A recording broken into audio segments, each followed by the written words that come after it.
his So this contribution time, to Jewish it's culture more and Jewish serious thought. He won and the Israel Prize, among other ceremony things. in front of But them also all. because of his very early we can't say tribe, it's not big enough yet for a tribe, but the whole clan that's there. associated with one And particular approach to Torah. then Jamaica takes off a gold belt, which actually he'd stolen from the market at some point. And where on earth they had a gold belt, I don't know. He took off a gold belt and he put it on Temujin. Because he said And then it has to do Temujin with gave these him laws as expressed by a this mayor who particular had thinker, never Maran Yosef had a foal, Khan. had never So in given many birth. ways, he It was gave unusual mayor who had a little Sephardi growth on the Jews front of her head, borders which they called on a which to horn. define So it's their an identity, unusual gift, and I don't, in it such a has way meaning, but I don't know all the guaranteeing meanings the behind legacy it. of You know, it's sort of Sephardi odd to me. tradition for But generations. golden belt, Thank you and very then much kind for of your sort of attention think and about your it different endurance. ways. But the golden See you the guys belt, in the the fall. belt for the Mongol man is really the sign of manhood.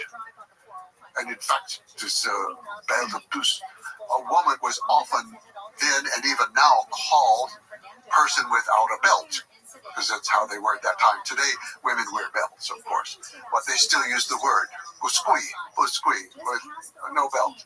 So it's a very important symbol of manhood. So he gave that to Mujin, and they celebrated.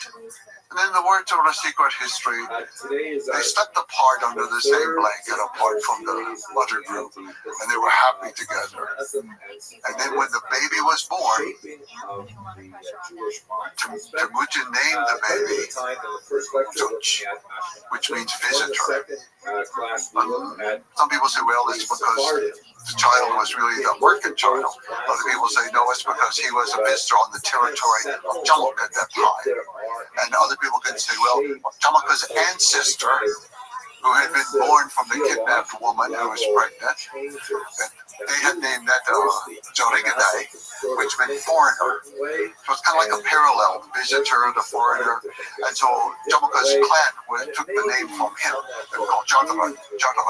And so there are all these things that sometimes we can't quite understand, because we don't have the total mentality of that time, and we're not there. But we should say that it's a pretty powerful part of this love story is that the child is likely not his, and he accepted that child as his own and defended it as it becomes much more important later as his first child. Yes, he defends this child through his entire life. And, but not long after the birth, he and Jamukha break apart, or really as Temujin breaks apart, at the urging of Restream. She said he lords it over you too much, he orders you around too much, you need to be free, we need to break away. And she urged him, and he loved his wife more than anything. I think that in a certain way the most important other character in his life, adult life, would be the Anda relationship, which gets severely tested in the future years. But they run away through the night. They go all night long to escape from him. But he obviously loved Bertha the most and took the baby, of course, with him as well. So here is this breaking point of the Anda. How did that relationship evolve? The two of them never claimed to break it. They had just separated, and now we have the Banghan, the most powerful ruler on the steppe, who's ruling out of central Mongolia, of the Kariat people.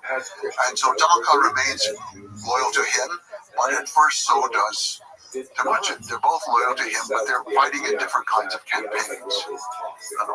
So for a while, they're not fighting each other. But eventually, some things happen that separate Temujin.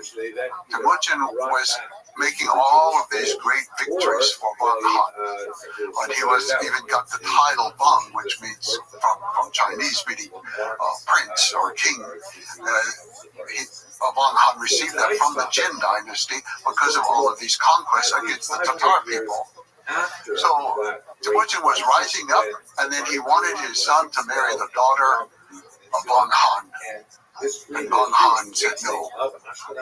His own son. Told the father, no, we don't marry those little people. They're Mongols. They're not like us. We are Kariat people. We're not going to marry them. And so then Now, war, you could say, breaks out a feud, really. It's more of a feud.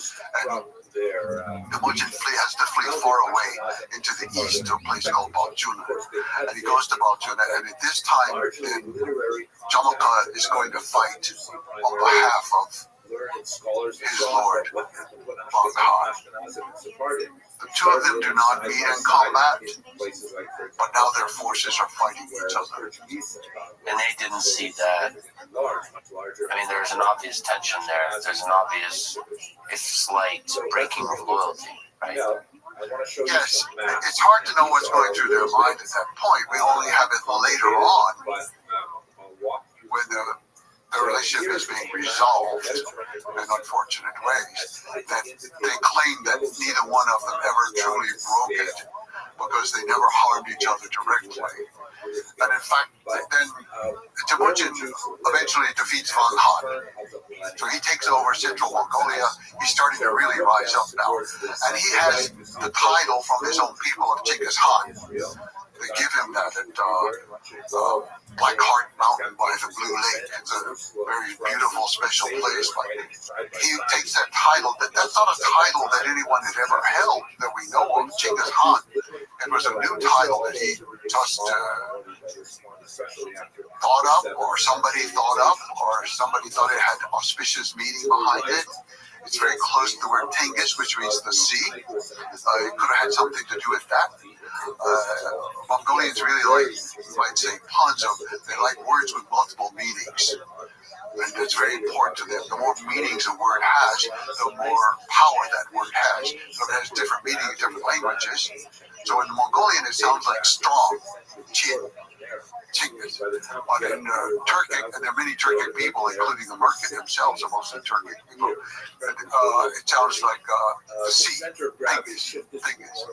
So it's exciting to them when there's this double meaning, yes. And the double meaning plays with each other, and that excites them. Especially with names. And like today in Mongolia, well, I've been there so long, I think the fad is past now, but about 20 years ago, it was popular to name children Michelle.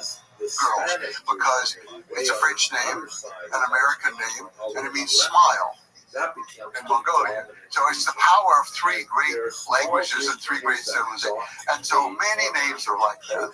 And so I think Genghis, it doesn't have one meaning. I think it means powerful, it means the sea, I think it means many different things. But so he had become a Khan, and he was ruling over him. And so Jamilka now switched loyalties to the next kingdom over, called the Naiman people, who are farther west. And he becomes the protege, you could say, of the Naiman people. But when Genghis Khan attacks the Naiman, Jamilka deserts the Naiman. He tells them these people have snouts of steel, and they eat humans alive. And he was telling them all these horrible things about the Mongols, you know. And Taiyang Han, the leader of the Naimans, he was rightfully scared about them, and he was left there, and he, in fact, was very quickly also defeated. So Jamilka has not fought against Temujin in this campaign. And he's off with some of his people, Jatagan clan people. He's off with them, and they see the turning of the tide, you know, but he now wants to become the great Khan of the steppe. He has very few followers, but he takes the title Gurkhan, which is a very old, ancient, important title. But because Banghan is gone, Torgilhan gone, he can take this title and pretend to be the great Khan of the steppe. You know, but his own people turn against him, and they capture him, and they think they will take him to Genghis Khan. They'll take him, and they'll be rewarded, perhaps, for turning him in. And Genghis Khan does reward them immediately. He kills them all because they have betrayed their leader, who is his Honda. It's a very strange encounter. And so supposedly Genghis Khan says to him, come back to me, save me, be beside me, protect me, be my shadow, be my safety guard in life. And supposedly Jamukha says, but I did betray you. My people fought against you. And you will always know that. And you will never completely trust me. I will be like a louse underneath the collar of your tunic.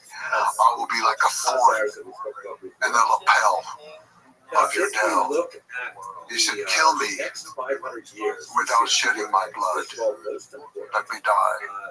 And if you do, take my remains up to a high place and bury me, and I will be the guard. I will be the protector for you and your people forever. So they obviously Temujin did not participate in the killing, but he ordered the killing, and he was either. It's not specified how he was killed without shedding the blood, but the Mongols had several ways, because the most honorable way to die was without shedding blood. The blood contains part of the soul, and if you lose it, you're losing your soul before you die. So they usually wrapped them up in felt carpets and then beat them to death or trampled them to death with horses, something like that. There are a couple other methods, but I think that's probably the method by which Jamukha was killed. And so he was killed, and then Temujin had it, or Genghis Khan had his remains taken up and buried in a high place. This is over near Tuva, which is today part of Russia. But until the 20th century, it was a part of Mongolia. The Tuvan people, very, very close culturally to the Mongols. It seems that both of them, under the relationship, had a deep value for loyalty. And so the way, it's not worth living after you've been disloyal, which is the Jamukha perspective, right? He had become very practical at this point, and he understood that you needed complete, total loyalty and trust with everybody around you. And I think for this reason, he was willing either to accept the plea of Jamukha, and when Genghis Khan was asking him to come back and to be his shadow and to be his safety guard again, maybe that was just a formality that he knew would be rejected. Or maybe when Jamukha offered to be killed without shedding blood, that was a formality that he thought would not be followed through. Nevertheless, to me, just reading your work and understanding the history, this relationship seems like a really, really important relationship that defines the nature of loyalty. Yes, for Genghis. I would say in both negative and positive ways, it was the most important relationship of his adulthood aside from birth time. But that relationship really did not seem to have many negative aspects. They sometimes disagreed on things, but small things. So she was by him, and she was positive in every regard, so far as we know, forever. Although she was not submissive, but she was always on his side. And Jamukha, it was just a little too hot-headed for me, I mean, the evaluation of them, these things like, oh, we're going to drop down on the market and we're going to come through the smoke hole and kill everybody and all. And he had a flair for the dramatic, even in a way giving the gold belt to Temujin. But Jamukha also, he explained himself at the end of life. And he said, we both lost our father, but I also lost my mother. And you had a strong mother to raise you. I did not. He said, you had Bershta. You have a very strong wife to help you. And my wife, she just used a word like prattler, like she just sort of complains and prattles along, and we did not have a relationship. So I think something about that rings true. There were some elements of that were true, but Jamukha certainly didn't have the intelligence and the real genius for dealing with people, dealing with soldiers, especially in warfare, that Temujin had. And there's, in that relationship, there's a contrast because Genghis Khan did not accumulate riches or accumulate power in a way that was for the sake of the riches or for the sake of the power. It was always very practical in what is the way to maximize the success of this operation. Yes, I often wonder what happened to the gold belt. It's appeared from the story. The gold belt doesn't just disappear. What happened to that? It's so interesting because Temujin was never interested in material goods. And as Genghis Khan is the ruler, in some ways you could say became the richest man in the world because he controlled the most wealth flowed to him. But he always dressed simply. He always lived in the tent, and he said, I eat what my soldiers eat, I dress the way my soldiers dress, I live the way my soldiers live. We are the same. So he had no interest in the wealth. And he had sided before with Manahan, which was very advantageous because they had more trade goods and wealthier people and all. But he just didn't have the temperament, I think, that was going to be helpful for Genghis Khan's continued rise. That is one of the powerful things about the Genghis Khan stories. He came from nothing. From absolute nothing. And he didn't, from what I see and understand, become sort of corrupted by the riches or change. He fundamentally remained the same person who does not have value for material things. He changed and matured in various ways over life, as we all do, or we hope we do. But he never became avaricious in any way. He was never greedy. He was never acquisitive. He kept the simple life. And part of the simple life for him meant that no one was allowed to write about him. No one was allowed to make his likeness. They couldn't paint a picture of him. They couldn't make a statue of him. No building could be built dedicated to him. No palace, no tomb, no temple of any sort. Not even at the point of death, the simplest gravestone. Nothing.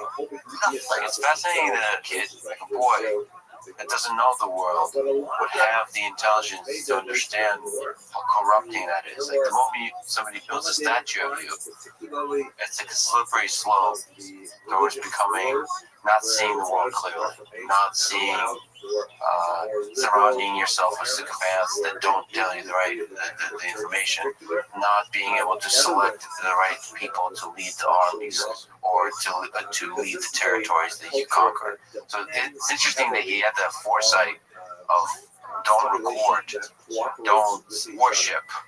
That's because that's a dangerous road to go down for a leader. And it's very hard to explain how he stuck to that, how he got it. You're so easily corrupted by power, and yet he maintained this very fierce attitude towards his relationship was with the people around him, his guard mostly, or his private part of the army, that went with him, the central part of the army. That was his relationship, his family. He had 4 wives. This was what was important to him. And in fact, no portrait was painted until 1278. Well, by then he'd already been dead for 51 years. And then no statue until the 21st century. It's incredible. But let's go to the document that you referenced several times, the Secret History. The Secret History is a very unusual document, and I happen to love it very much. But I said, Genghis Khan allowed nothing to be written about him in his lifetime. People couldn't take notes. Even the army was Genghis Khan ordered the invention of the alphabet for the Mongol people, and it was adapted from the Uyghur people. And so to this day, it's often called the Uyghur alphabet, the Uyghur alphabet. So he had ordered that, and he'd ordered his children to learn to read and write, and some did. I think most did not, but some did. But one of the things he did with every campaign, even the one at the market when he rescued Berta, was he always adopted one orphan. And that child became a full member of the Mongol nation in his household. His mother Erlen would raise the child. So she eventually had a whole household home full of boys of different tribes, but they all became very high-ranking members of the government. And one was a Tatar boy who turned out not to be so great as a soldier, but he could read and write. He was the best. And later, eventually, he became the supreme judge, appointed by Genghis Khan, of course. And so when Genghis Khan died, he recognized it was important not just to write down the law. That's all Genghis Khan allowed to be written in blue books, only the law. Nothing about him or campaigns or military anything.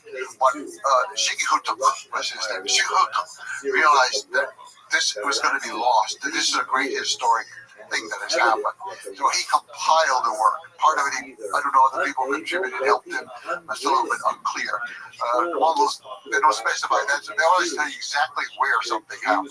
So we know exactly where it happened in Mongolia. You can still go to that spot where he wrote it. That's very important to the Mongols. And we also know it's the year of the Mao, so it was 1228. Genghis Khan had died in 27. So he wrote down, it begins with what we would say are the myths. Well, I'm not sure they're myths, but the origins of myths. It begins with the marriage of gray blue wolf with a tawny deer. Then some people say, well, that's not kind of myth. It's totemic. Mongols will say, they look at me, I asked them about this. They said, what? He was named Gray Wolf. She was named Tawny Deer. They married. You know, and they're practical about it. They think they're real people. Maybe they were or not. I don't know. But so this earlier history is just the genealogy as it should be. Who knows? But it's also in there because like Bodinjar, they call it Bodinjar the Fool, the ancestor of Temujin. He's cast out because he's just so dumb. The rest of the family doesn't want him. And his father is undetermined who he was. He kidnapped a Hanhai woman. She has the child who becomes the ancestor to it. So it's a confusing mess, but I tend to think it's probably accurate. There's a lot of good information. And by the time you get to the life of Temujin, the reason we know these intimate things is because that person, Shigehutep, he was there, sleeping in the same gear with the people. So we even see in there, he will record instances where first it sits up in bed and tells her husband, okay, you got to do this, you got to do that, you can't do this anymore, we can't do it, you know. It's all recorded, right? So it's a very intimate document. And this is one reason that it was secret. It was only for the family. They were trying to uphold Genghis Khan's prohibition against putting out information about the family. So it was secret for a very long time. So much so that scholars began to think it didn't exist. And then in the 19th century, a Russian academic who was working in China at the time in Beijing, he discovered a manuscript which was very, very odd, that people didn't think was anything because it's all Chinese characters, but it makes no sense in Chinese. What he recognized, but if you read it, pronounce it, it makes sense in Mongolian. So it was in this code that had been used to record the information in Chinese. So they're recording the sounds. The sounds, correct. They use Chinese characters to record sounds, which is always problematic in some little areas. You're not exactly sure what the name is or something like that. But it was a very unusual document. And then once they found it, they realized that some of the Persian documents had incorporated part of that already. So that was very helpful to me, because some of the Persians I trust very much, and I like their work very much. And so it was helpful that it already existed, and all of it, some of it existed in Mongolian, other Mongolian sources that were written later. Some of it was just incorporated. So it seemed to be fairly genuine, but it wasn't 100% pure. It had little things had happened to it along the way. Some things had been skipped here and there, and a few words changed. Like sometimes for Temujin, they call him Genghis Khan. Well, he wasn't Han then.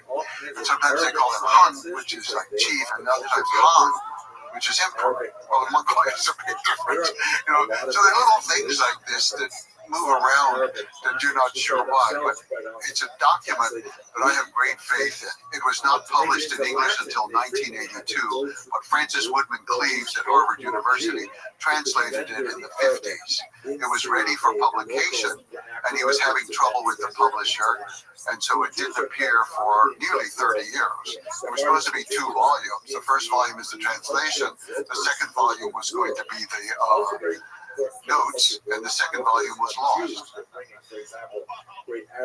To this day, it hasn't been found. I would love to see that, but anyway, now it's in all languages throughout the world. Can you clarify? So there's 2 volumes.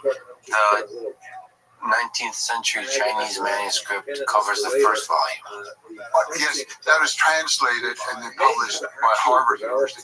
But the notes were just the notes from the scholar Francis Woodman Cleaves. Those were his notes, not Mongolian notes. There are Chinese notes that went with it because the Chinese had trouble understanding a lot of things in it, and they disapproved of some things, so they would try to put their own notes in the margins to kind of correct the story and explain away why the Mongols women would be often marrying their stepson. It just did not match with Confucian ethics. You know, so there are several things like that they tried to skip around. But so it's interesting just to read the Ming Dynasty notes that are attached to it. But the document itself, Mongolian Notes it's just so important. And for me, it was the guiding document. I didn't want to be guided by anything else first. Everything else I would check to correlate and fill in blanks and get more information. But I went to Mongolia, travel around to those places because they are so exact in there and to feel it. And it's so important, I think, because history does not live in books. History does not live in archives or even libraries, as much as I need them for my work. But history lives in the people. History lives in the memory of the people and the culture. And for example, an episode with the kidnapping of Bertha. So I went to that place, and I didn't know when it happened, what season it happened. It was very important for figuring out the births that came afterwards and other events that were being correlated. Very important to me. And so I'm just talking to the people who live in that valley, the nomads there. They said, oh, it's clear. It was the winter. I said, oh. Where did you read that? So no, Granny Clarkson was on the ground and she could feel the vibration. She said, look, this is summertime now. You're not going to feel any vibrations. The ground here is so soft. Suddenly, a whole important piece that I've been searching for just came together from some nomad sitting there next to his horse. And he was absolutely right. It could only happen in the winter. And that also correlates with the time that reading was done. So it correlates with other historic factors. But then that gave me the time basis for figuring out a lot of other things. History lives in the people. Just to link on that point, you visited different places that were important to the story of Genghis Khan. What did it feel like? What are some memorable things about just the experience of standing there? I really set out mostly to visit the cities he had conquered across Central Asia and all. There was so little to learn. I mean, everything was kind of known of whatever the chroniclers had recorded. The archaeologists had found whatever they had found. And I get there, and he hadn't spent much time there. He didn't identify with it. I wasn't feeling anything. But in Mongolia, I would go to these places, and I would know, if Genghis Khan came back today, he would know exactly where he is. There's no road, there's no sign, there's no building, there's no power line going, nothing.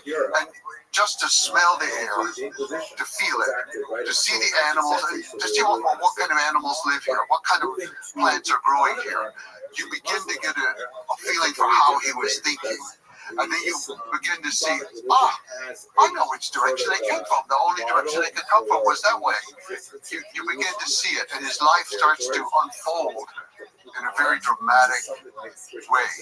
Then I have the text, but the text is like it has no scenery, no props, nothing like that. The Mongols all understand their way of life. They don't need to explain anything. They know which way the gear faces with the sun. They know all these things. But for me, that's how I learned it. It was from being with the people. It was the most important thing. And this was starting in the 1990s. And the people, they were, at this time, they were amazed that I would come. The Soviet era had just ended. Socialism was just ending. Democracy was starting. And Genghis Khan had been forbidden to them for almost the entire century.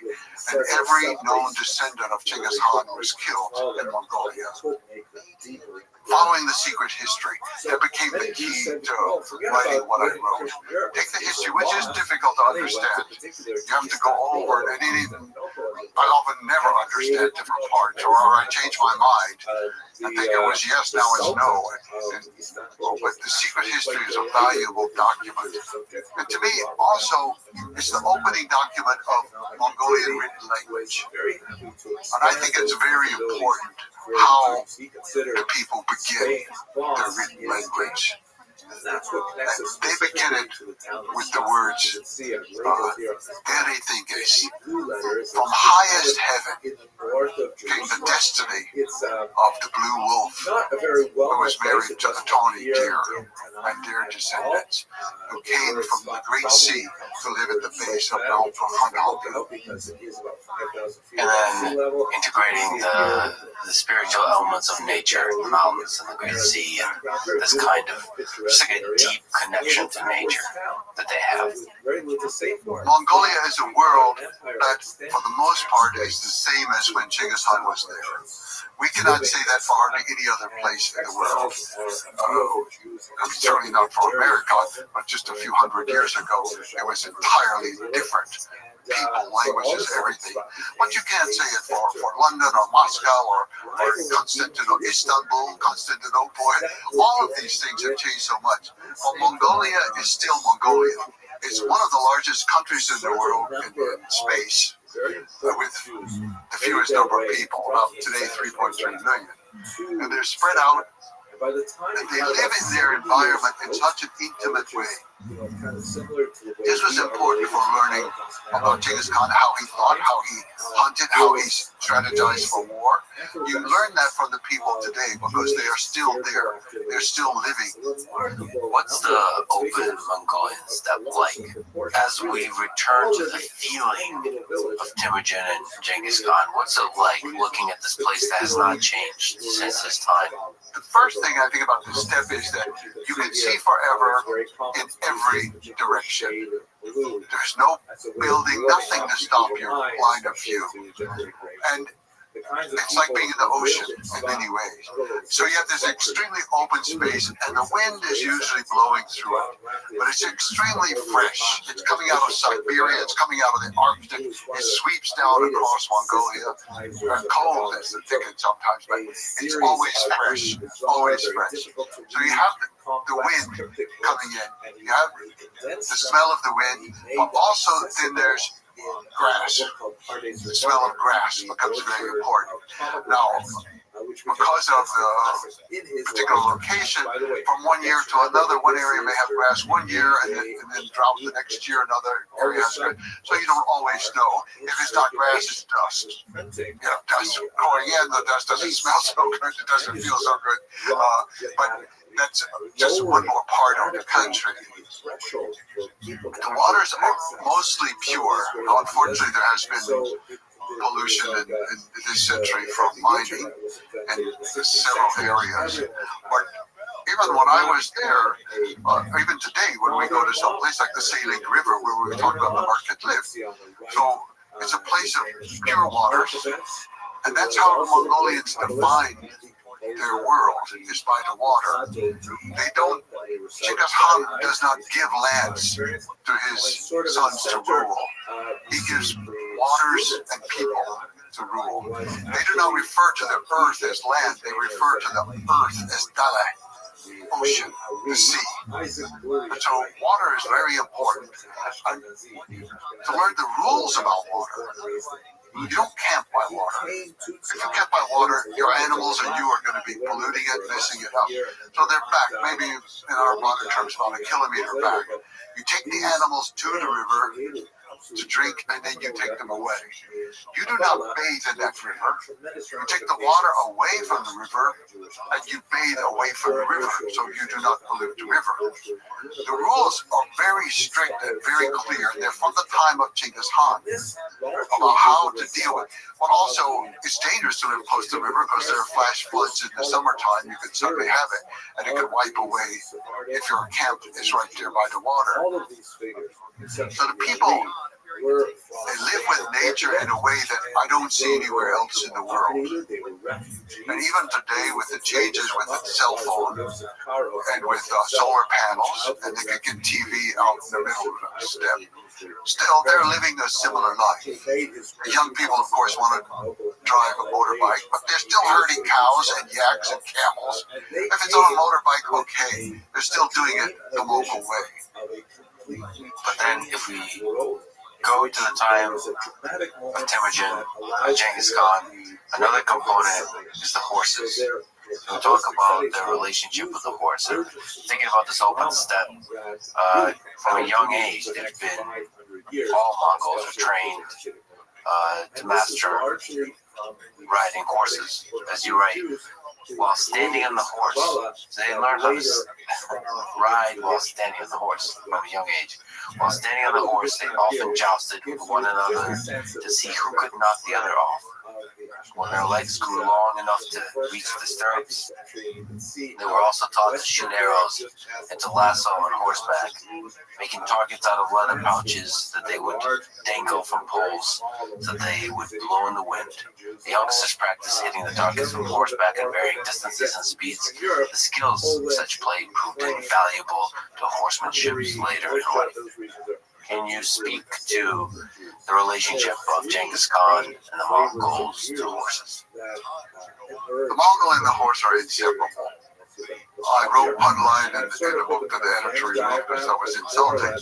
I said the Mongol and the horse, they live together, they know each other with every twitch of the muscle, and they smell the same. Well, I was saying it just not to be insulting about anything, but they have that deep intimacy. And the horses do know their owner from the smell. This is very important. It's also important for Genghis Khan because they made the flags, what they call the salt, out of the horse hair on their own horses. And so in battle, they used it for a very practical purpose, and that is the horses would return to their source because they knew the smell of their flag. There was other members of their own herd. So the language itself, I have never ever mastered all the words just for the colors of horses, much less for all the other things about it. I can remember Mongolians being out there in the countryside, they said, "Oh, I want to learn English." I said, "Okay, yeah, that's nice. Teach me some words in Mongolia. I'll teach you the words." Okay. Then what color is that horse? I say brown. They would say brown. I say yes. Okay. What color is that horse? Brown. Then they said, "Well, you said this color was brown. What color is this?" So what? It's just amazing. I mean, they have words based on how smooth the coloring is, and the variation of the texture, and all the different. Today in English, sometimes you can put them together. We say like yellow brown or brown brown or but the words for horses of course, by sex, and then they have three because they're geldings, so they're very important too. And by age, and by whether or not they've reproduced in the case of the females, all these things are important parts of the horse. And the horse, a few years ago, a presidential candidate ran under the slogan, "Raised in the dust of many fast horses." It just resonates with the Mongolian spirit, and the dust itself is important. The Mongolians, they will wipe the sweat and the dust off the horse and wipe it onto their own forehead, which is the most sacred part of the body, where the soul resides. This is how intimate the relationship is with the horses.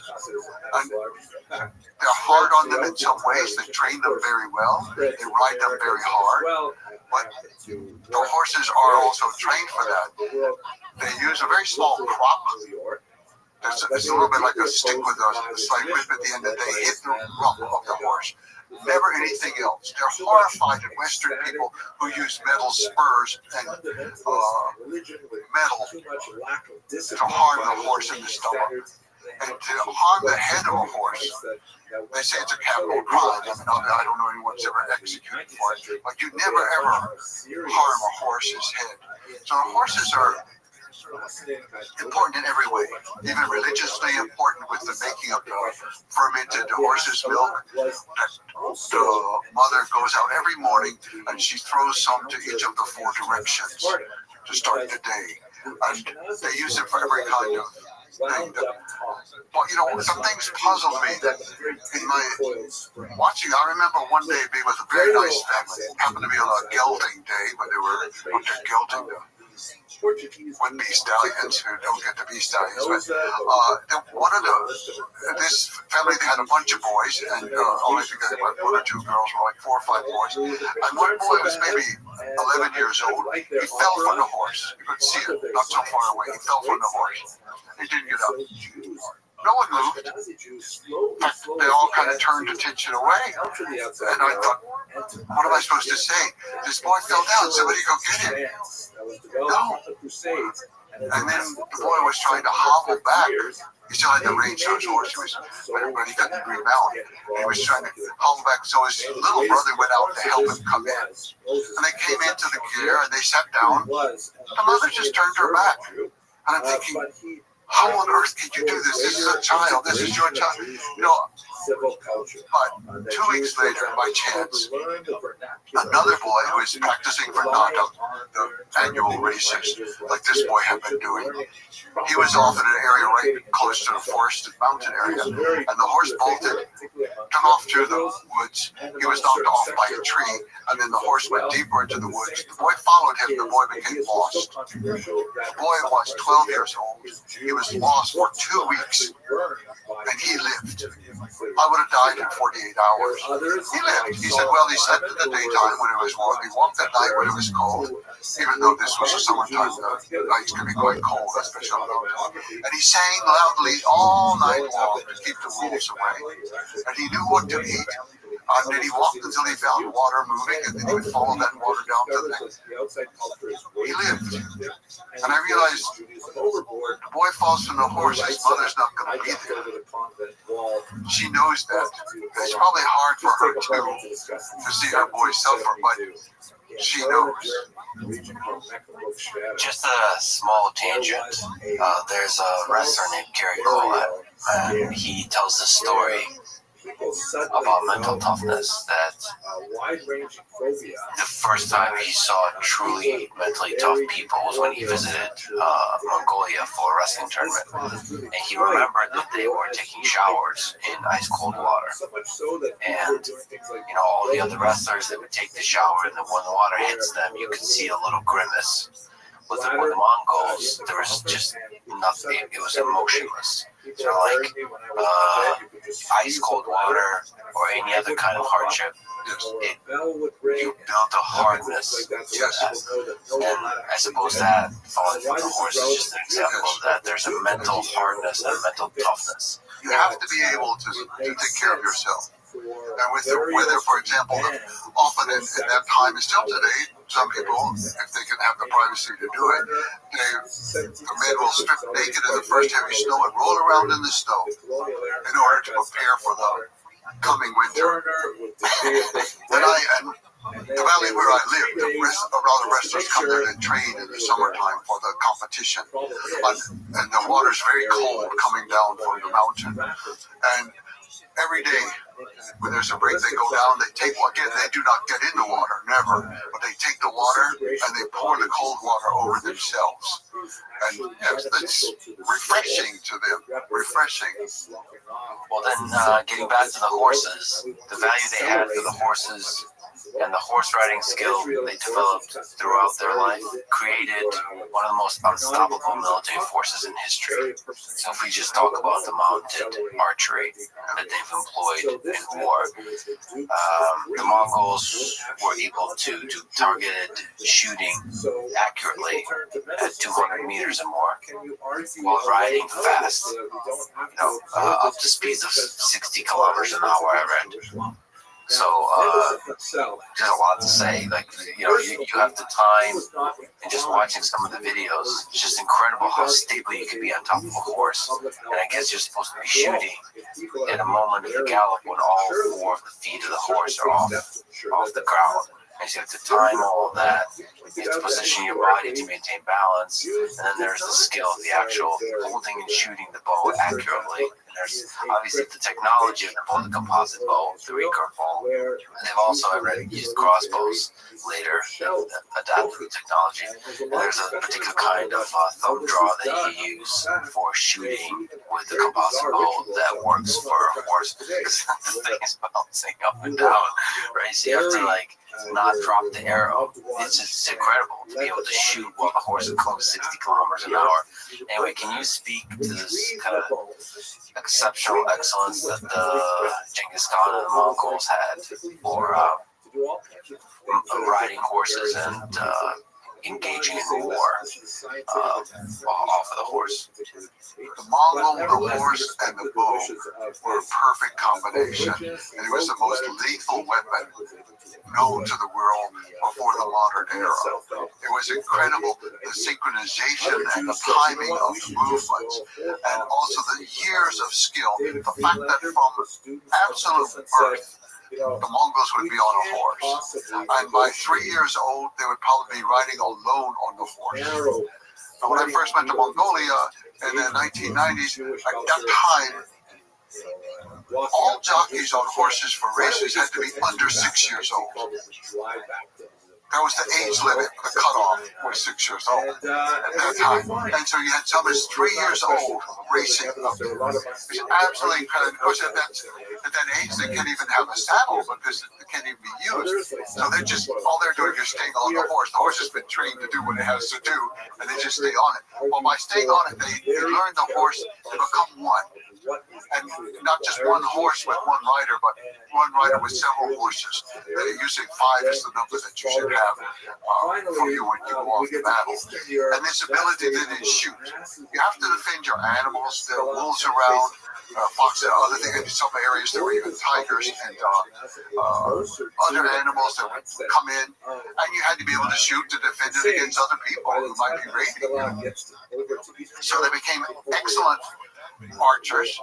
They had composite bows that were very powerful, much more powerful than those of most sedentary people.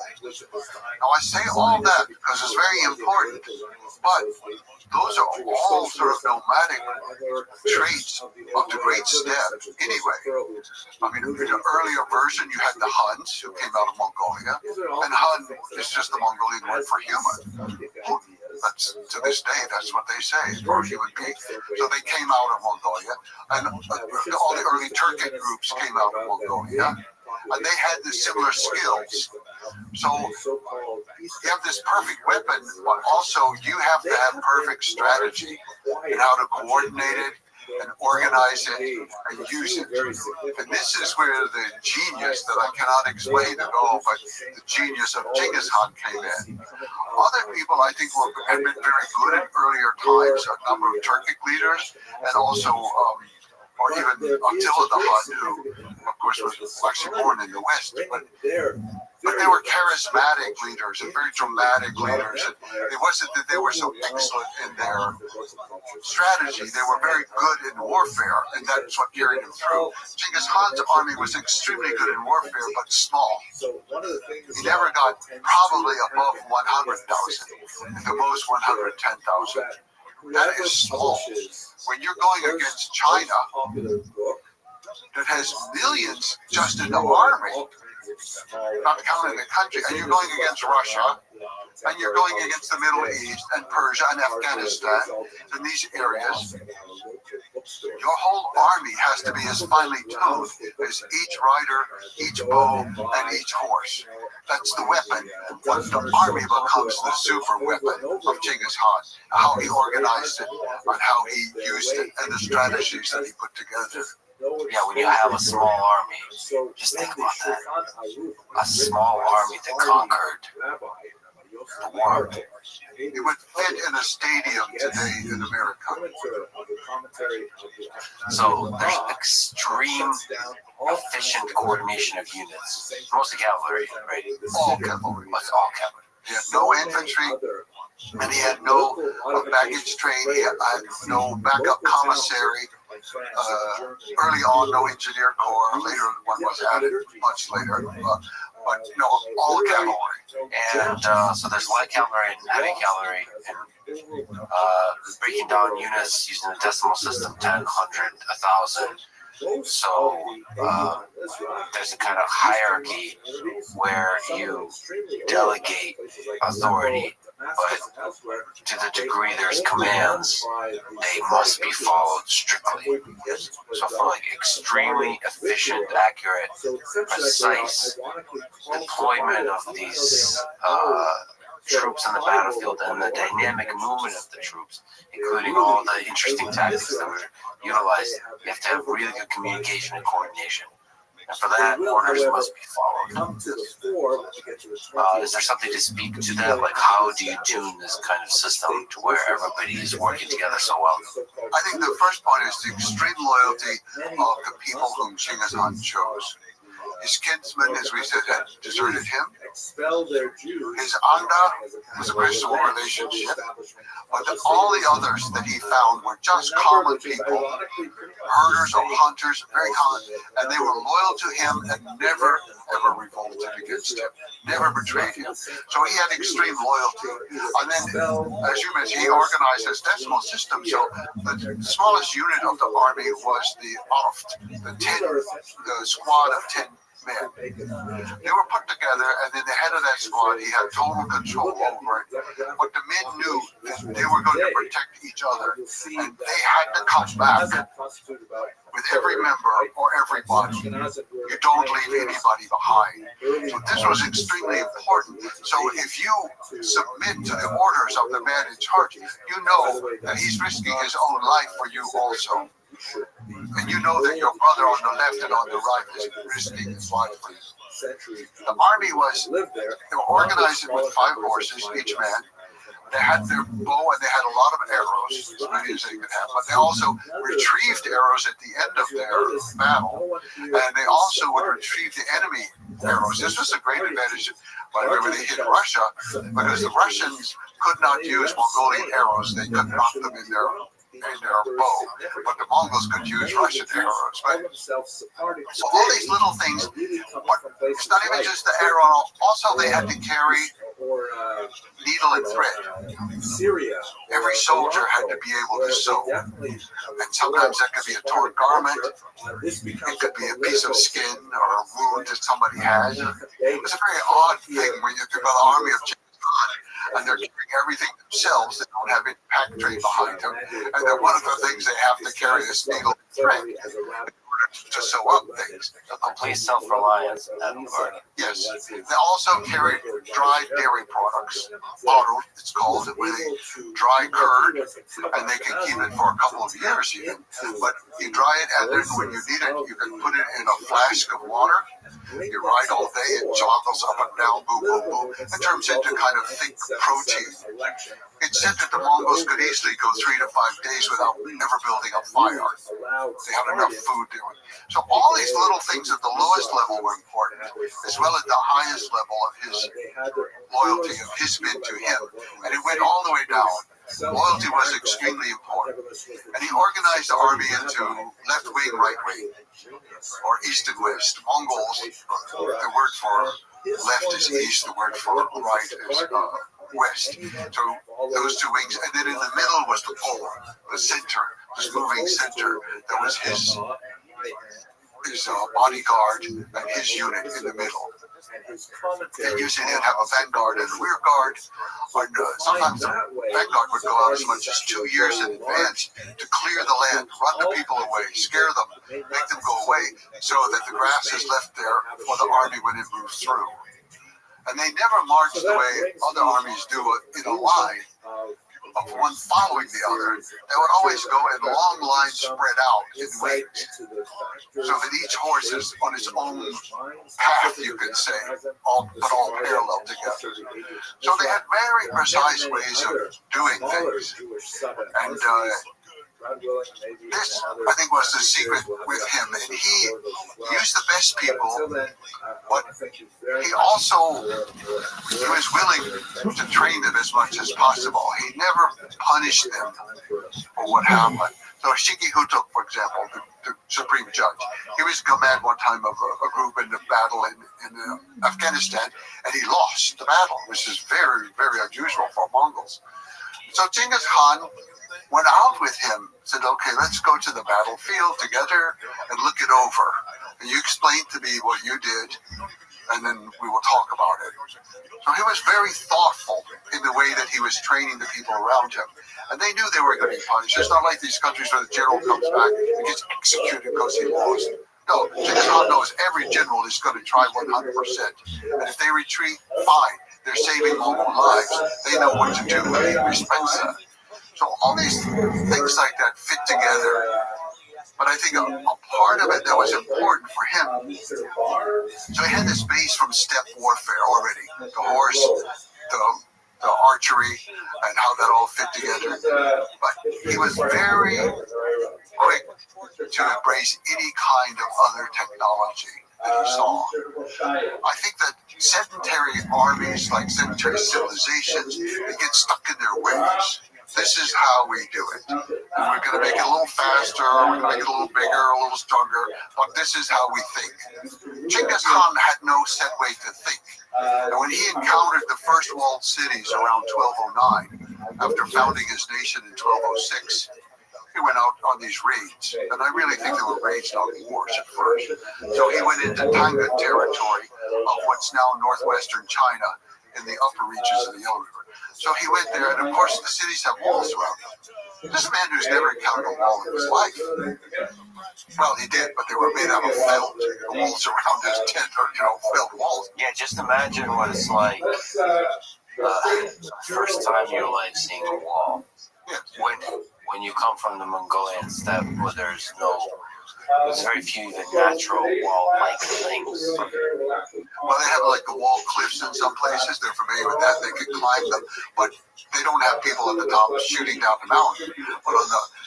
So he looked at everything around him, and he saw, okay, they have this river, and they have all these channels, and they're always moving water around. And like you said, for a Mongol, anything that moves is a potential weapon. Anything that doesn't move is a target. You've got moving water, you've got a standing, non-moving wall. So he said, okay, the men are going to dig channel, and they're going to bring down the wall of the Tangut city. Well, they did it. They didn't know exactly what they were doing, and the embankments weren't high enough. And too much water came in from the Yellow River and actually flooded out the Mongol camp. But, okay, it happened. We learned that lesson, so we can improve it. That became a strategy that actually worked for the Mongols for the next 50 years, all the way to Baghdad. They were able to use it when they conquered Baghdad in 1258. So this ability to see things and to try them, and if they fail, to try them in a different way, a better way. We all think we learn from our mistakes. We all, I learned from that. What do? We repeat the mistake. I think it's just a part of human nature. Well, it didn't work the first 8 times, but I'm going to do it one more time. I think it's going to work. I know I'm going to win the lottery this time because I got the right number. That's how we think. But he had that real ability to, first of all, to be humble before these other things he didn't know about, technology, and to understand that he didn't understand. But he could understand it in his own way. And he did. Over and over, the Mongols were excellent at putting together new things in new ways and using them against their enemies. So, rapid, extreme, continued innovation. You couple that with you have to say, a revolutionary idea that promotion should be based on merit. That idea, combined with the innovative approach to the military, it just feeds on itself. Because the people who are learning from their mistakes and constantly improving are the ones that get promoted in the positions of power, and then they inspire everybody else to do the same. And so it's just, if every action is judged based on the excellence of that action, then over time, repeated iteration of the war creates a more and more powerful army. Yes. And they were able to do that for 3 generations, to create an army that was ever expanding, ever changing its tactics and its technology. And they got worse at it over time. But Genghis Khan was the one who innovated it. He was the best with it. And he used it throughout his lifetime. And he was getting better over his lifetime with using foreign information, foreign technology, foreign ideas. He just had a genius for that. If we can go back to the horses, you mentioned every soldier had 5 horses. The reason for that is the horses get tired. And so you can cover a lot of ground in a single day. Usually the way the rotation of the horses would, the horse would usually ride for 1 day and then rest for the next 4 to 5 days. And then another horse would be riding the next day. One way to measure it is that later, at the time of the death of Kublai Khan, the word went from Mongolia to Hungary in 6 weeks. Mongolia to Hungary in 6 weeks. So let's just imagine this army that's able to move at such high speeds. It does not need to follow roads because it's used to riding in the open steppe. So you can do all kinds of dynamic movements in encircling a place. And then also, one of the other famous things is the feigned retreat that was used continuously. Can you explain how that worked? The Mongols did not fight for honor the way we often think of brave soldiers, Achilles and the Iliad and things like that. They fought for victory. That was the one thing. So to retreat, to save lives, there's no shame in that. So the Mongols would often retreat, and Genghis Khan basically, he himself never fought a battle that he thought he could lose, and he won every battle he fought. It wasn't true for every general under him, as we said for Shigehito, for example, but he won every battle because there was no shame in retreating and in not fighting, not against the enemy. However, that also becomes a tactic, and that they would send in a small group of soldiers to attack. And the Mongols were able to fire, of course, going forward on the horse. They were able to then act like they were defeated and turned, but they could still fire backwards, which was the Parthian shot, which is unusual in the world, not totally unique, but unusual to fire backwards. But the Mongols also could lean down and fire under the neck of the horse, so they're protected. They had many different ways. So they're firing coming, they're firing going, but usually the soldiers who were against them would break ranks to chase them. They want to go, they want to get their weapons, they want to kill the Mongols. And if they didn't immediately break ranks, the Mongols would often start throwing things out, like loot from some place and valuables around, and the soldiers usually couldn't resist it. So they'd come chasing out after the Mongols, sort of pell-mell, going in every different direction.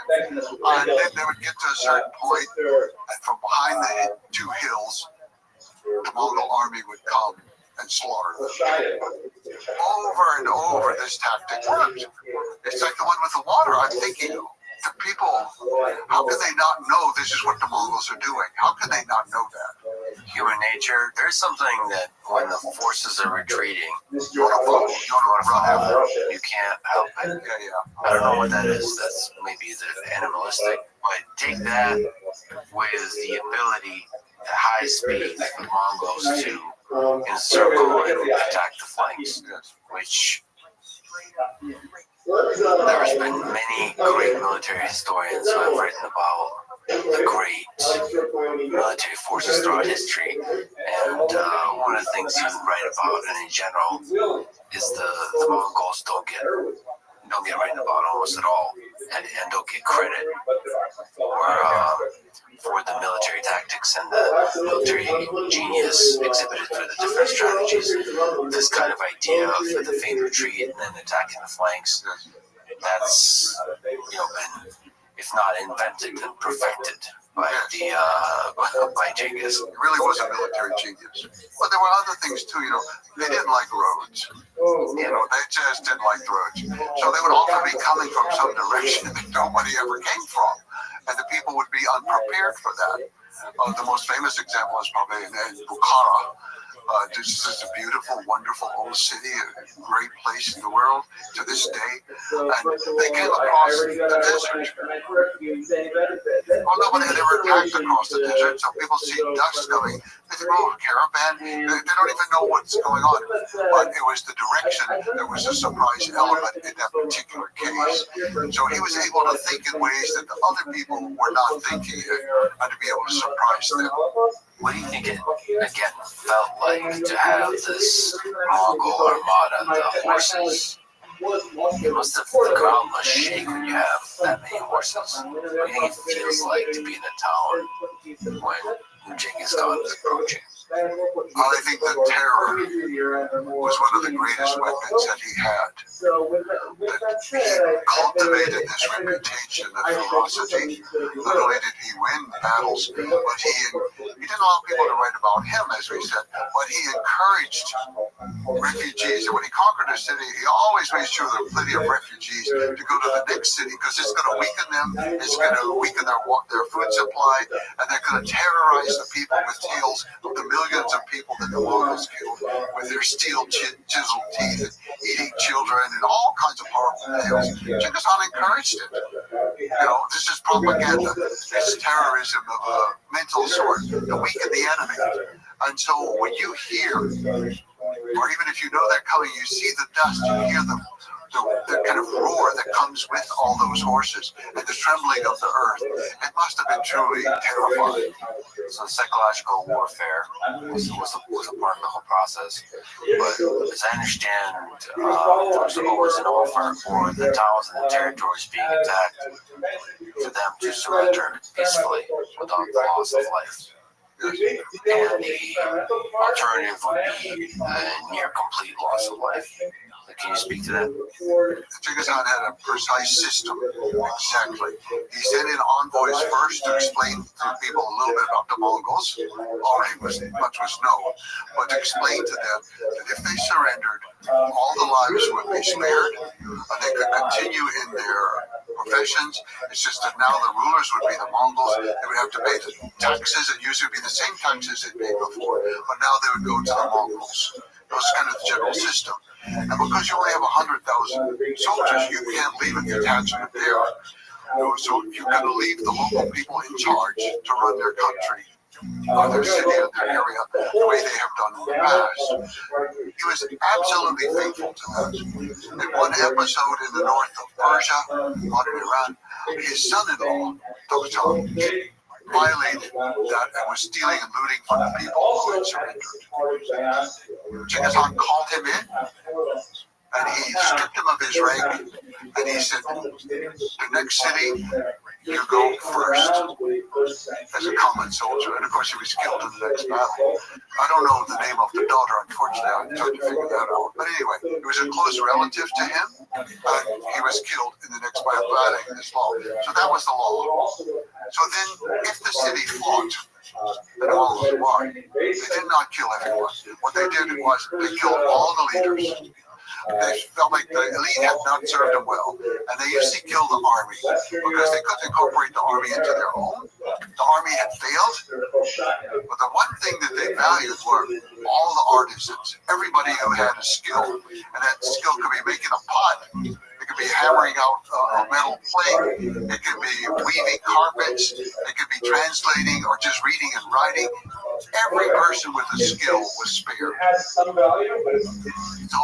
killing of the people who were defeated wasn't so severe.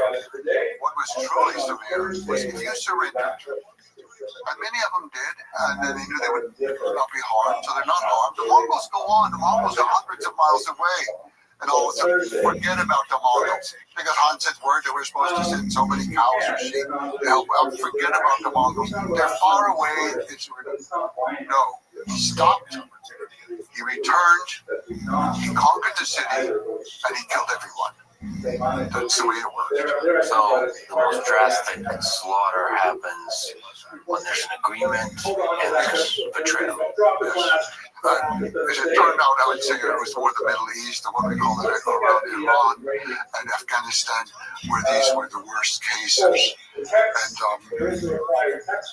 would say only in Afghanistan did sometimes the emotion of the slaughter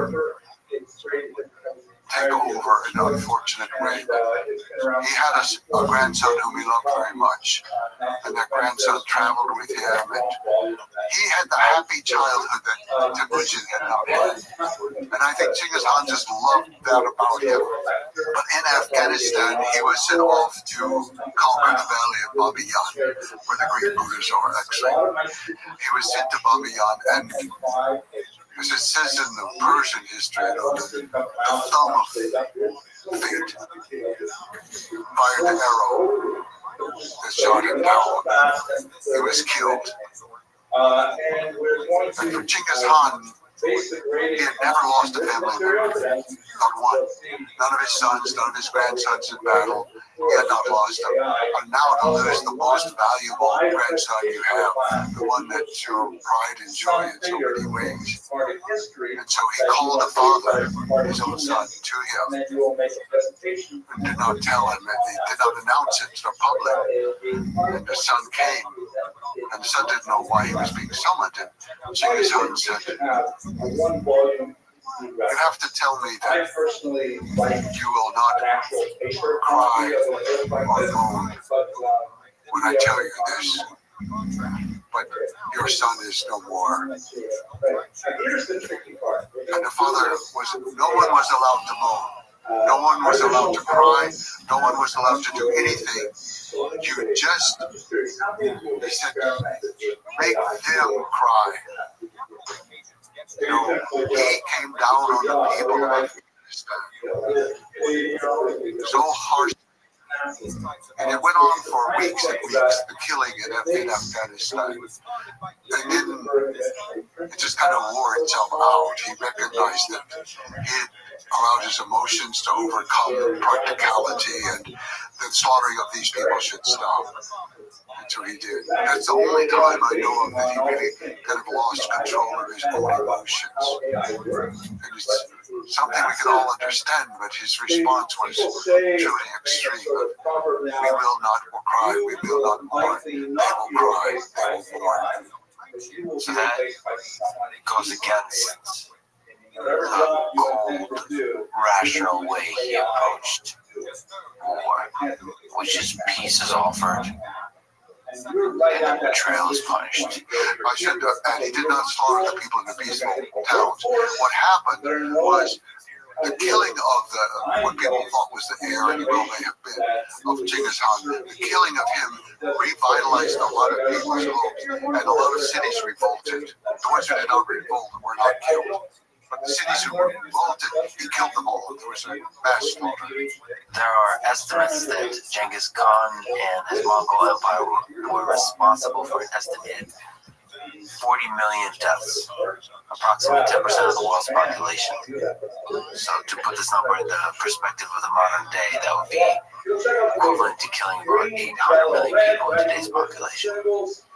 So how should we think about the brutality of numbers like these? The number itself is difficult to deal with. Millions of people were killed.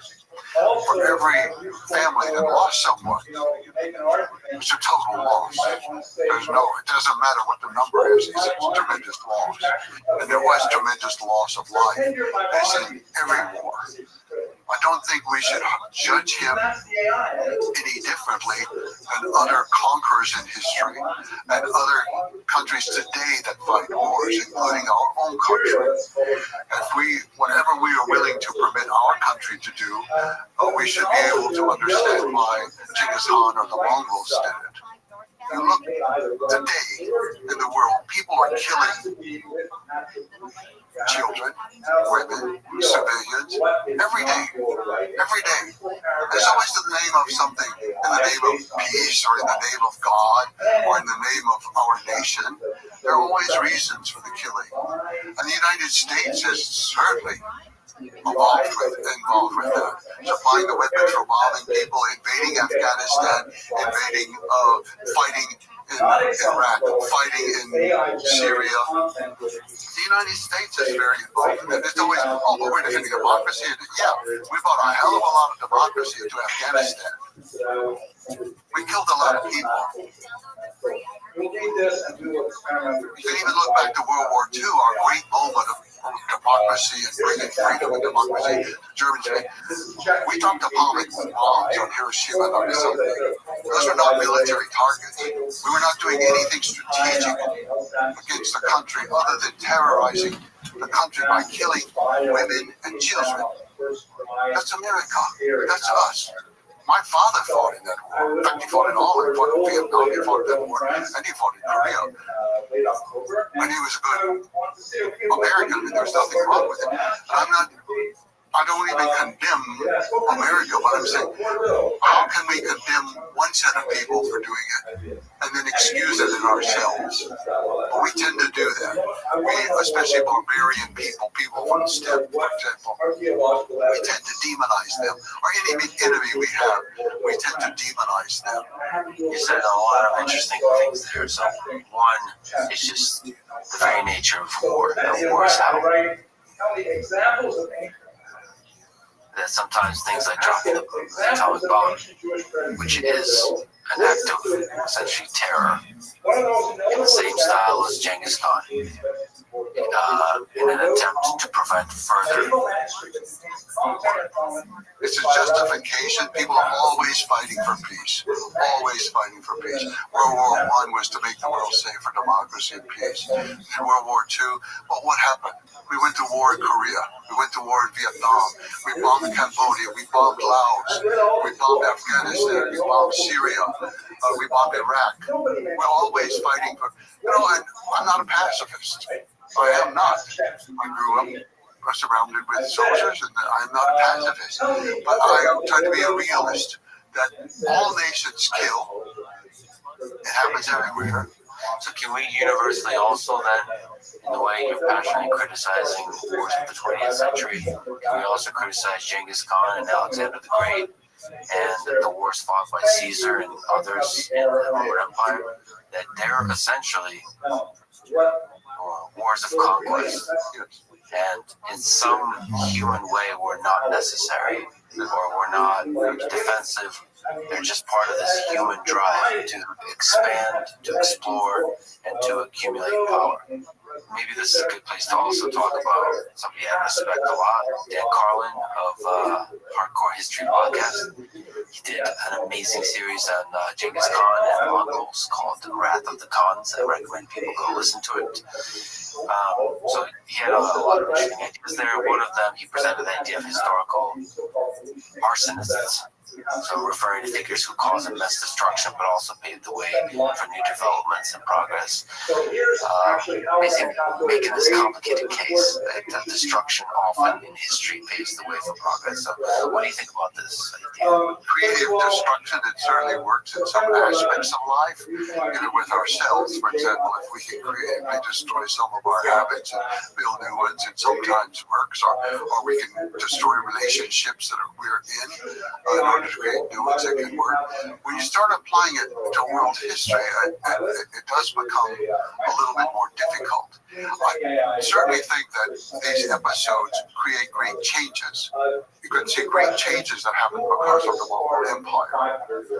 Now, whether or not that's a good reason for the Mongol Empire having happened, it seems like a bit of a stretch for me. The Mongols helped to unify many countries. You can think Korea had been three, basically, kingdoms, push them together. Everything that you see in China today was a part of the Mongol Empire. They put together North China, South China, Tibet, Manchuria, and it was a little bit larger under the Mongols. Even Russia, with so many little and the center had been into Ukraine and Kiev, and they shifted the focus out of Ukraine and more towards what we call Russia now, and they began the process of the unification that had a great impact on the country. So, in a way, it's a new creation. Yes, it does arrive out of the destruction. also, I think we need to look, where does the destruction come from? It often comes because the powers around them have been so debilitated and so corrupted and so decayed of their own lack of moral fiber that it was easy to conquer them. Okay, so Kublai Khan finally conquered all of China. He was conquering a decayed dynasty. When the Mongols conquered Baghdad and overthrew the Caliph, they were conquering a very decayed institution. No one likes war, and I certainly don't like war, but I'm not 100% against it. I think that there are times that people are going to do it for their own protection, if nothing else, or their family, and it's justified in that sense to themselves. It may not be justified in the world sense, but I just make the case for being tolerant of what the Mongols did if we could tolerate what the Americans did. And I am American, true and true. There's no question about that. But we overlook all of our things that we did. That's interesting. For example, in Afghanistan, we were there for some 20 years. We had made the Taliban stronger before they were fighting against the Russians, and then we kicked them out, and then they kicked us out. But some of the Taliban leaders are from the Jadran clan, descended from Jamuk family, from his clan. This is what I mean when I say that the ramifications from that time are still with us. We don't even see it. And when Saddam Hussein went on television for the last time in Iraq to plead with his people, he said the Mongols, meaning the Americans, the Mongols have returned. The Mongols have returned. And he said the Americans are just the new ones. I can see it. I don't accept that. But I can see how people think. If we can be honest with ourselves and strip away our own lies about ourselves, then perhaps we will be more ethical in our dealings with other people. And there's effects that you can talk about. I mean, the unification of China, Mongols or otherwise, is a very important step in the history of China that permeates to today. And then there's a lot of stuff that we'll talk about, the ideas of religious freedom, the postal network, the trade routes, all of this. There's a lot of progressive consequences of the Mongol conquest and the Mongol Empire. We'll talk about that, but let's linger on the heavier topic for a little bit longer. Like when we're talking about Dan Carlin, he was critical of your work a little bit, showing it respect, but also a little bit critical as being a bit too emphasizing and focusing a lot on the positive impacts correctly and accurately, but not giving enough airtime or describing the brutality of the killing, the hell that is war. So can you understand his criticism? Guilty. I'm guilty. Steve, man. Carl is a very smart man. I respect him very much. I like him tremendously. And he's right. But that is not what I want to stress. It's not that I want to deny the killing. It's not that I want to deny the warfare. But that's pretty much the same everywhere in the world. And how much do we need to say about how the wall was broken down, how this unit was defeated, and all? No, it's what comes afterwards. You know, just as the story of our life begins far earlier than we are born, the story of our life goes on for a long time afterwards. If you have a nation of 1 million people, and you are ruling over hundreds of millions of people, China, Russia, the Middle East, you do not do that through warfare. You conquer them initially through warfare, but you do not rule them through warfare. You've got to be offering something that they want, something that they like. And all the things you've mentioned, from the trading system, the postal system, the religious freedom, the rights of women, the rights of minorities, these were things that people responded to. And so the world benefited tremendously from the life of Genghis Khan. But all we want to talk about, and I don't deny it, is the conquest part. Okay, that's 20 years. If you went on for another 150 years, there's more to the story than just conquest. And there is a point that you correctly identify, and you've also written about Native Americans and so on, that history does seem to be written by the non-barbarians, but in reality, history is not divided in this kind of way, and the barbarians are not these crude, brutal, plain, simple people, that there is a sophisticated, deep culture within them as well. Yes. All the different kinds of peoples that came from the steppe. Yes. I guess if there's one thing that I try to do in my career of writing, it is to get us to recognize the importance of tribal people in the history of the world. We tend to have two categories for them. They are barbarians who kill people and eat one another, or they are victims, and we should feel sorry for them and nostalgic about everything about them. Maybe wear some of their beads or some of their clothing to show how much we sympathize with their suffering. That's the two roles for tribal people. But I'm trying to show them in a different light that they conquered, yes, they were conquerors, but they also created great things in the history of the world. And the Mongol Empire was really the first modern empire in the way that I'm putting together that story. And Genghis Khan was the genius behind that, who created this idea that there could be one world in which there would be one set of supreme law, but all people could follow their own law.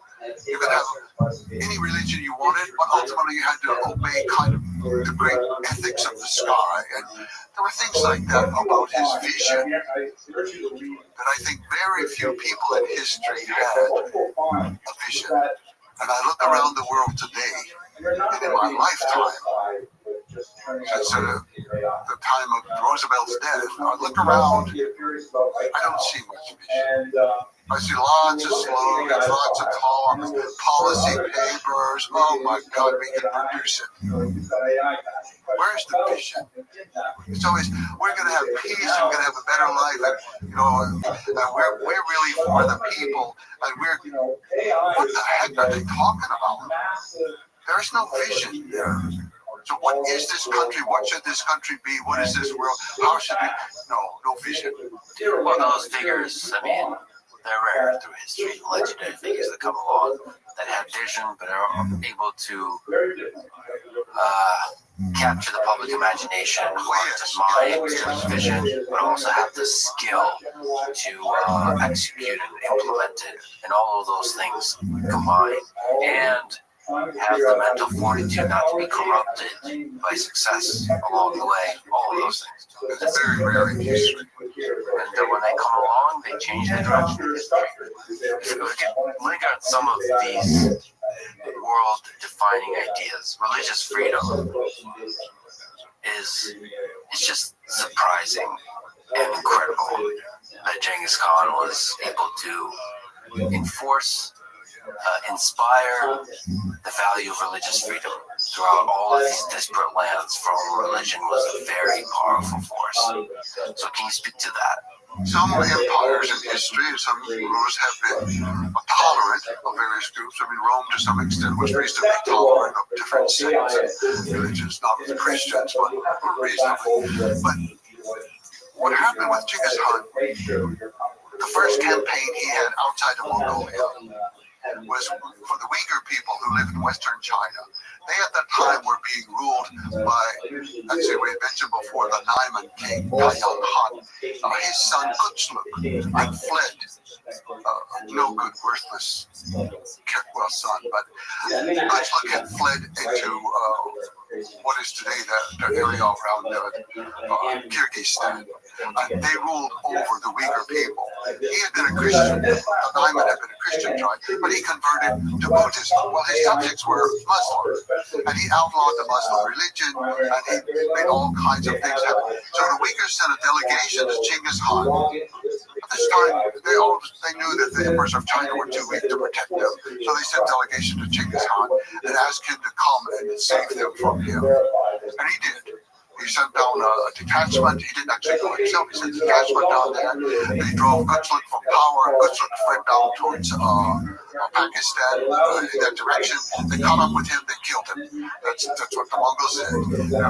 And then Genghis Khan made the first law that he ever made for people outside of Mongolia. Up to this point, it's been tribal law. And he saw, as we mentioned before, that the tribes were mostly fighting over women. So you outlaw the kidnapping of women, you outlaw the sale of women, and you cut down on a lot of the feuding. But he saw that civilized people fought a lot over religion. They weren't fighting over women, they were fighting over religion. And so he made the law. Now, this was very interesting. Talk about religious freedom. Religious freedom comes in many forms. One form is to allow institutions to do what they want. So we're going to allow the Mormons and the Catholics and the Jews and the Muslims each to do what they want in the organized churches that they have. His law was not that. It presumed that. It allowed that. But he said every person has the right to choose their religion. No one can stop them. No one can force them. The idea that it was individual choice, no one in history had ever thought of that it belonged to the person. I mean, that's a really, really powerful statement. Yes. That alone, I mean, that's why you talk about Thomas Jefferson being deeply inspired by Genghis Khan. I mean, that religious freedom, yes, of the individual, but it's like such a powerful illustration, manifestation of just individual freedom, period. If you in the world, in history, are allowed to practice any religion you want, that's that is like one of the biggest ways to say that the individual is fundamentally free in a society. Yes. It was a great source of power for him also. I don't say that he did this because of some ideological reason. Just like he didn't outlaw the kidnapping of women for ideological reasons. He didn't come to it through studying ideas of moral right. He came to it through practical experience of life. His mother was kidnapped. His wife was kidnapped. He knew that that was a crime against every ethics that you can think of and every form of morality. That's why he did it. Not for ideological reasons, but practical reasons. It hurt people. It hurt people. It was the same with religion. He gave this right to everybody because it was going to be their own personal right to keep them from being hurt. And then that gave him tremendous support from minorities of many types. And so they fought to him. Minorities after that, this was a minority effort of the Muslim Uyghurs. Many people flocked to him for the same reason, for that kind of religious freedom. So that religious freedom and also the other things you mentioned, they create a stable society, and that allows him with a small army to administer a large empire. And also, I will say, on a more practical, political sort of way of thinking, he recognized the power of having a balance of power, like Shiite and Sunni, that both are going to be allowed equal rights. One is not dominant over the other. And Christians and Jews. They all have, well, that keeps the society from fragmenting against him or uniting against him. There's a kind of fragmentation that he's taken advantage of. I don't think that was his main reason, but I do think he was quite aware of that. That you give every religion the right. Well, unfortunately, the only religion he didn't recognize as a religion was Confucianism. He said, what do they do? The Taoists can do magic on the earth, and they can give people magic formulas and cure it, or they have all this kind of stuff going on. Well, what do the Confucianists do? So people could be Confucianists, that was okay. But he didn't expend all the tax-free rights.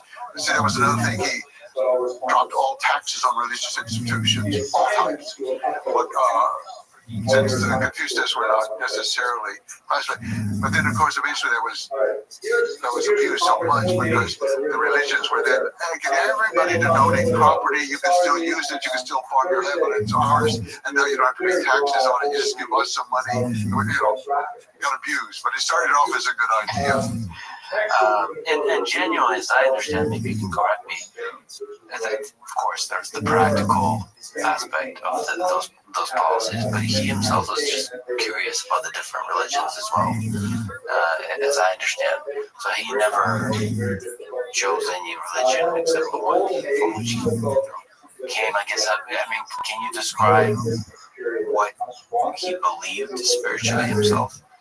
It's interesting, we said after the death of Shirago and his grandson in Bamiyan and the slaughter that followed that, he went through a new phase in which he summoned religious scholars of all sorts, famous Chongcheng from China, whom God despised. But anyway, he came with all of his magic formulas for things, and then a bunch of various Muslim leaders came. So Genghis Khan was exploring all these different religions, and not just in a simple way. He had organized public lectures from these people, public debates, not antagonistic debates, but discussions among groups of people who hated each other, would never discuss anything, and suddenly this powerful man summons him, and he has to say, okay, well, explain your religion, explain yours. And even sometimes you can't just explain it in terms of your own scripture. What do you say to people who believe in it? So he was exploring, but no, he never changed at all. He was an animist, we would say. That's not the only term we know to use. Early in life, he worshipped that mountain where he took refuge several times. Orkhan Khaldun. Orkhan Khaldun was the great refuge of his life. He would go to the top, he would pray, he would take off his hat, he would take off his belt, he would stand there before the sky and pray. So later on, this became rather dramatic. He would sometimes go away to pray. So we invade these people. So all the subjects are waiting to hear what's God going to tell Genghis Khan when he goes up the mountain. So there are episodes like that, but he was very sincere. But I think what happened, the Mongols have so many spirits in the water, the mountains, everything around them, that you have to know them personally and pray to them, know what they like and don't like. And should you sing to them, or should you offer some milk products, or what do? You have to know them. When you get away from Mongolia, and this was a problem in China, they didn't know the spirits. This caused great consternation for the Mongols. You've got a land here, and the spirits don't like us. They're hostile lands. We don't even know who they are. We don't know these spirits in China. It took a long time. And so gradually, Genghis Khan, he's kind of moved from just the spirit of the mountain that he worshipped, which remained his main focus, was the work of his whole life. He removed that to the sky. That was the one universal spirit. It was everywhere in the world. The sky was the same for every people. And so for the Mongolians in their language, the word for sky, and the word for heaven, and the word for God, and the word for weather are all the same. Tinker. And so, or Tinker in the case of the eternal sky, when they're talking about it in religious terms, the eternal blue sky. So he became more universalistic in this animist vision of the world. And so then the sky could embrace all religions, and all people were trying to attain the same form of enlightenment. Well, enlightenment is too specific a word, but the same form of moral life and guidance from the sky. He felt that each person knew morality. Each person could communicate and know morality within themselves. They didn't have to just be taught it by somebody from a book. And in fact, as one of his grandson, Orkhan, said, you people talking to all the others, to the Christians, the Jews, the Muslims, the Taoists, you people have your scriptures, and you don't live by them. We have our spirits and our shamans and our drums, and we live by them. And I think it's true.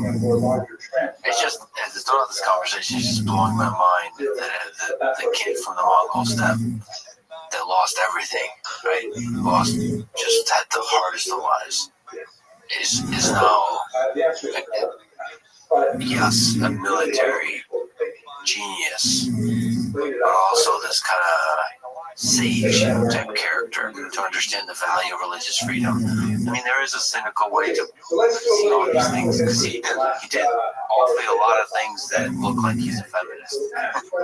And you're saying, well, the cynical way to see that is when he saw the value of promoting women in positions of power because they create a more stable society, and there's less power struggles, all that. But the reality is, there's a lot of things that look awfully progressive about the things he's implemented implemented in a state. I'm not trying to say it in modern terms. You know, when you have 1 million people, you've got to use everyone. And the men are fighting, and so he left women to administer a lot of things inside the country, the economy in particular, and then in some of the ancillary Turkic kingdoms around the Mongols, such as the Ongol, the Tarlik, and different Mongol, and the Uyghur even were administered by his daughters primarily. And then his wives were in charge of administering the land of Mongolia itself and handling the economy. So he was using the women, but in a very practical way. But it wasn't necessarily our ideological way. I think it's the same with the environment. I'm not trying to say he was an environmentalist in our modern way, but he has very strict laws about the use of water and also about not using water. That you couldn't move water into an area to irrigate it. That was violating the earth and violating the water. So they think, a lot of the historians, they think, well, they're so stupid, they let the irrigation system be destroyed. No, it takes more work to destroy an irrigation system than it does to create it. They destroyed those systems out of a policy, and that was, this is going to return to pasture land.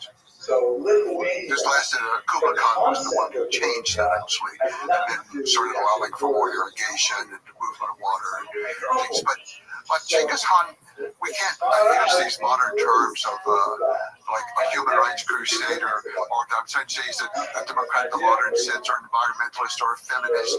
But all of this was a part of it. Another part was the protection of envoys. He said every envoy, every ambassador, every messenger is protected from arrest, from torture, and from killing. And if you kill one of ours, we will wipe you out. And in 1240, that was the destruction of Kiev. And this is after Genghis Khan already. This is Gudai Khan, his son, the Happy Throne. Gudai Khan's army had come there under Subadai, the greatest general in the history of the world, I would say. Subadai, person who's up to that. It wasn't Genghis Khan, who was for the military part. He was the greatest strategist for organizing everything together. But the military part was Subadai. So Subadai had been there, and they sent in an ambassador who happened to be a woman. Now, some of the Western sources say a daughter of Genghis Khan. I have no evidence of that, and I don't quite believe it. Maybe she was kin to him or something. Some say she was a daughter of Genghis Khan. Others say she was a witch. The people of Kiev decided she was a witch and killed her. Okay, that's it. That's it. Kiev was destroyed for killing a Mongol envoy. The envoy is a method of communication in diplomacy.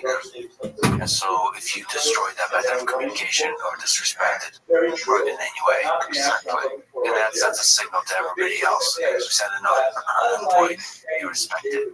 That's why these plans, I say that in the making of the modern world, most of the ideas have, we accept the idea, we don't do the practice. All of us accept today diplomatic freedom. Diplomats are killed around the world yearly. We accept the idea of female equality and emancipation. But in fact, they're enslaved in many parts of the world today. We accept the idea of religious freedom. Oh, but not those people. And that's not, theirs isn't good. Their religion isn't right. But our religion, we will tolerate them, but they got to be more like us. No, we only say these things, but the world still hasn't achieved some, and he did achieve these within his empire in his time. He achieved those. So one of the things we've mentioned, but I think is really, really fascinating and maybe an immeasurable impact that Genghis Khan had is on trade. And, you can say a lot of stuff, but basically establishing a unified trade network that spanned, I don't know how many thousands of kilometers. And there's a lot of interesting things that were done to enable that trade.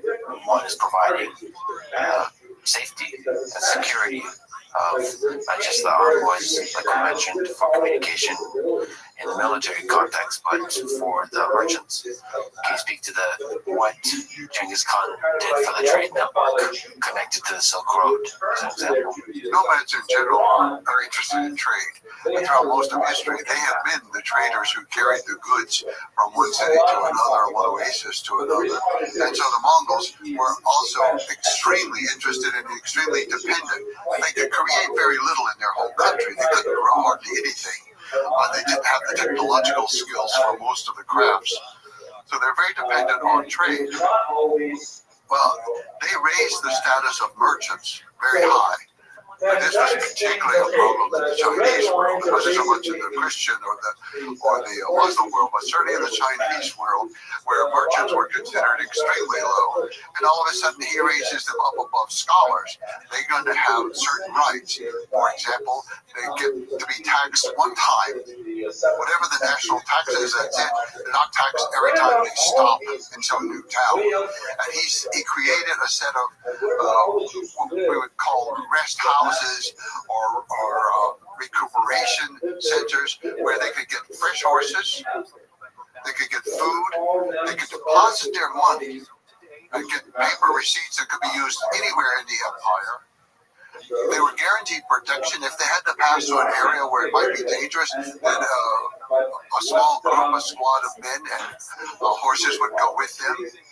So trade was extremely important. And then the Mongols, they supported trade in a very odd way. And that is, the merchants would come in and they would ask for an outrageous price for some goods. Much more than they should get, waiting for the Mongols to bargain them down. And the Mongols would say, I'll give you much more than that. There's his grandson or his son, Uncle was once asked, why do you do that? You've got to stop doing that. This was a Muslim financial advisor. He called in and told him, well, you've got to stop paying more than people ask. And Uncle said, where's the money going to go? It's still in my empire. It's going to come back eventually, And so they had a much different attitude with great respect. And I think a symbol of that is in the time of Kublai Khan, when we see that his uncle and father went to China and came back from China. And then on the second trip, Marco Polo went with him to China and back. They were safe the whole way. Their goods were safe. They came back with a tremendous amount of wealth. They were never harassed. And the mere fact that they could cross, it took 2 years, but the mere fact that they could cross the whole continent safely and come back, it was unprecedented. We really don't have any well-documented case of anybody, say, from China visiting Europe or Europe visiting China before the Mongols. But since Genghis Khan, there's never been a year without contact between these two groups. It was permanent. Once he created it, it was permanent. I don't think it's possible to measure the positive impact of that, because it wasn't just trade of goods. It was also exchange, explicit or implicit along the way, exchange of ideas. Whether that's exchange of technologies, exchange of philosophical ideas, scientific ideas, technical mathematical ideas, all of this spread throughout and constantly circulating. Can you speak to that aspect of it? Yes. It was an exchange of ideas on every level. Ideas, technology, ideologies, beliefs, scientific information, everything was being exchanged, even agricultural goods, new crops for new areas. But Genghis Khan, he had a part of his genius of organization was knowing what skilled people had that would contribute towards his empire. For example, the Muslims were very good with arithmetic. In fact, he conquered the little empire of Khwarezm, from which we get the word algorithm, because it was a mathematician there who invented algorithms. And so Khwarezm belonged, he conquered it very quickly, very easily, no problem. But it belonged to him. But the Muslims were using the zero. The Mongols were absolutely impressed with that. The Chinese less so. They're very suspicious about the zero. But the Mongols were very impressed because herders' numbers are important to them for keeping up with their animals. In fact, the Mongols have a simple system. They reduce all animals to the number of horses. You can ask somebody how many animals you can have, and they can say, 100 horses. That doesn't mean they have 100 horses. It's going to be 5 cows count as 4 horses, 5 sheep or 5 goats count as 1 horse, 4 camels count as 5 horses. So they reduced it all down like that. The Mongols take a census of everything. That's one of the first things Genghis Khan did. And that was one of the demands he made of every place he went, is a complete census of your people. And every house had to post outside how many people, how many animals, what did they do, their occupations, all this information. So they needed good mathematics for this. The Muslims provided it. So they took the Muslims to China, these Middle Eastern scholars and all.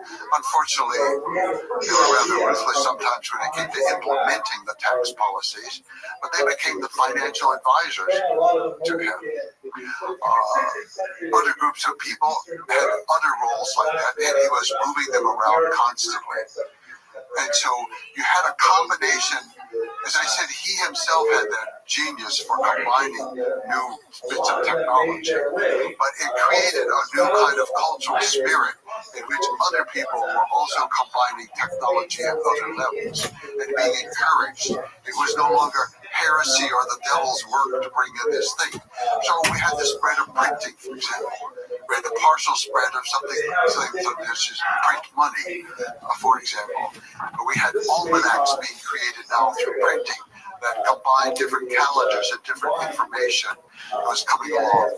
But one simple but legal form of technology was that, for example, Chinese had gunpowder.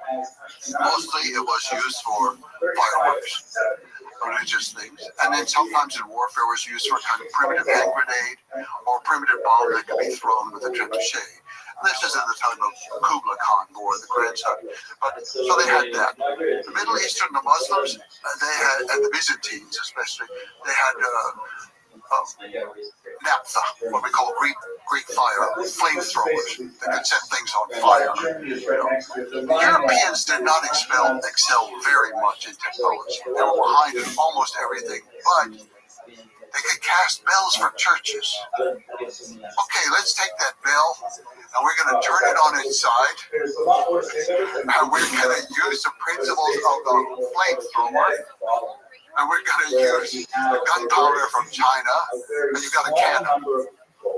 So the Mongols, even early on, by the time they got to the siege of Baghdad, not I think in the lifetime of Genghis Khan, but soon thereafter his sons and grandsons, they were using some very primitive forms of cannon and even some like firing rods. We can't even call it anything like a rifle, but it could fire a very small ballistic device. So this combination of metallurgy, gunpowder, flamethrowers, you put it all together and you come up with something incredibly different. So if we jump around a little bit, sort of on the topic of a cannon, what are some technological developments that Genghis Khan and his son and Kublai Khan were using? So how much gunpowder were they using? In general, what was their approach to the siege warfare, for example? What are some different ideas there? If we switch to the grandson Kublai Khan, first of all, he changed a lot of the strategies. They were no longer working. The Mongol system worked perfectly on the grassland. But by the time you get to Hungary, the grassland starts to give out. By the time you get to Poland, because so many farms, it's hard for horses to get through the farms, and they don't want to go on the roads. By the time you get to the Indus River, it's too hot, too humid, the bows are beginning to wilt, the horses are exhausted. It's not working. So to conquer South China, Kublai Khan had to come up with new things. One thing, the South Chinese had built a Great Wall. It was called the Great Wall of the Sea. This is before the wall that we know as a Great Wall, which is really the Ming Wall. The Great Wall of the Sea.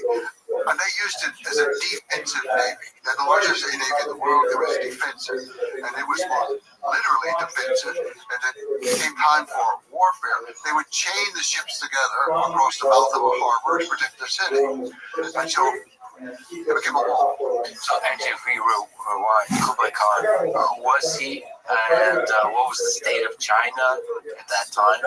That kind of sets up this idea of ships and siege warfare. In 1215, Genghis Khan conquered the city we now know as Beijing. It was the capital of the Jin dynasty of northern China, and at that time, southern China was ruled by the Song dynasty, or we used to call the Southern Song. He'd already conquered the Xia kingdom of the Tangut people, and so most of northern China was under the control of the Mongols from about 1215. And then he conquered Middle later. His descendants conquered Middle, and then Kublai Khan was the one to take on the south. But Kublai Khan was born that year in 1215, about 3 months after the capture of Beijing. And he was nobody. He was the second son of the fourth son of Genghis Khan. Well, he's got lots of cousins out there who've been riding around. They've conquered Russia, and they've already burned down Kiev, and they've conquered different places in the world. They're real Mongols. That's their whole life. And he's born, and he doesn't meet Genghis Khan until he's about 7 years old. Because Genghis Khan was away on conquest in Central Asia. And Genghis Khan came back, and he met him, and he said, oh, he doesn't look like a Mongol. He looks like his mother's people. His mother was Solakhtani, who was actually a part of the royal family of the Merkin people, whom he had conquered sometime earlier. And it looks like his mother's people was a little bit more tawny. Mongols tend to be very white, with very bright red cheeks, and have a certain very round face and so on. And so he looked different. And for whatever reason, his mother, I think, she recognized the difference and treated him differently. Her oldest son was called Mongkhan, later Mongkhan, and she wanted him to become, even though her husband was drunk, who died out on campaign drunk, and she took over northern China, and she began to put it together, and she wanted her son to become the great Han, the emperor of the Mongol Empire. And this wasn't in line. This wasn't going to happen. He's the fourth son out of three. Others are way in line, way ahead of her. But she caused a revolution. She made it happen. She put her son in Mongkhan in 1251. He became great Han. He only lived till 1259. He died of something. It could have been cholera or the different stories that I don't know the truth of it. But he died of campaign in China, trying to conquer southern China. Up to this point, Kublai Khan had not been distinguishing himself. His mother was, she was a Christian woman, but she had a Buddhist nurse for him, and she had Chinese scholars come in to tutor him. She had a very good education for him. And I think that she planned that he was going to be a great administrator under his older brother, and he was going to administer the lands in China. So he was learning all this stuff. The older brother, he insisted on sending him out. Oh, but he was overweight, he was fat, he had no, he needed to go rest. There was always some excuse. And the brother was assigning people. Hangzhang, who was the son of Subadai, the great general, he assigned him to teach him warfare. He wasn't great at battle. He really wasn't. But he was very smart. And at first a little bit lazy, like talking about the religion, sitting around, go hunting, as long as he had been with it to do the shooting, and then to prepare the food and all. And his territory in northern China was just being run in the dirt by these administrators the Mongols had brought in. They were just overtaxing the people, cheating the people, doing everything wrong.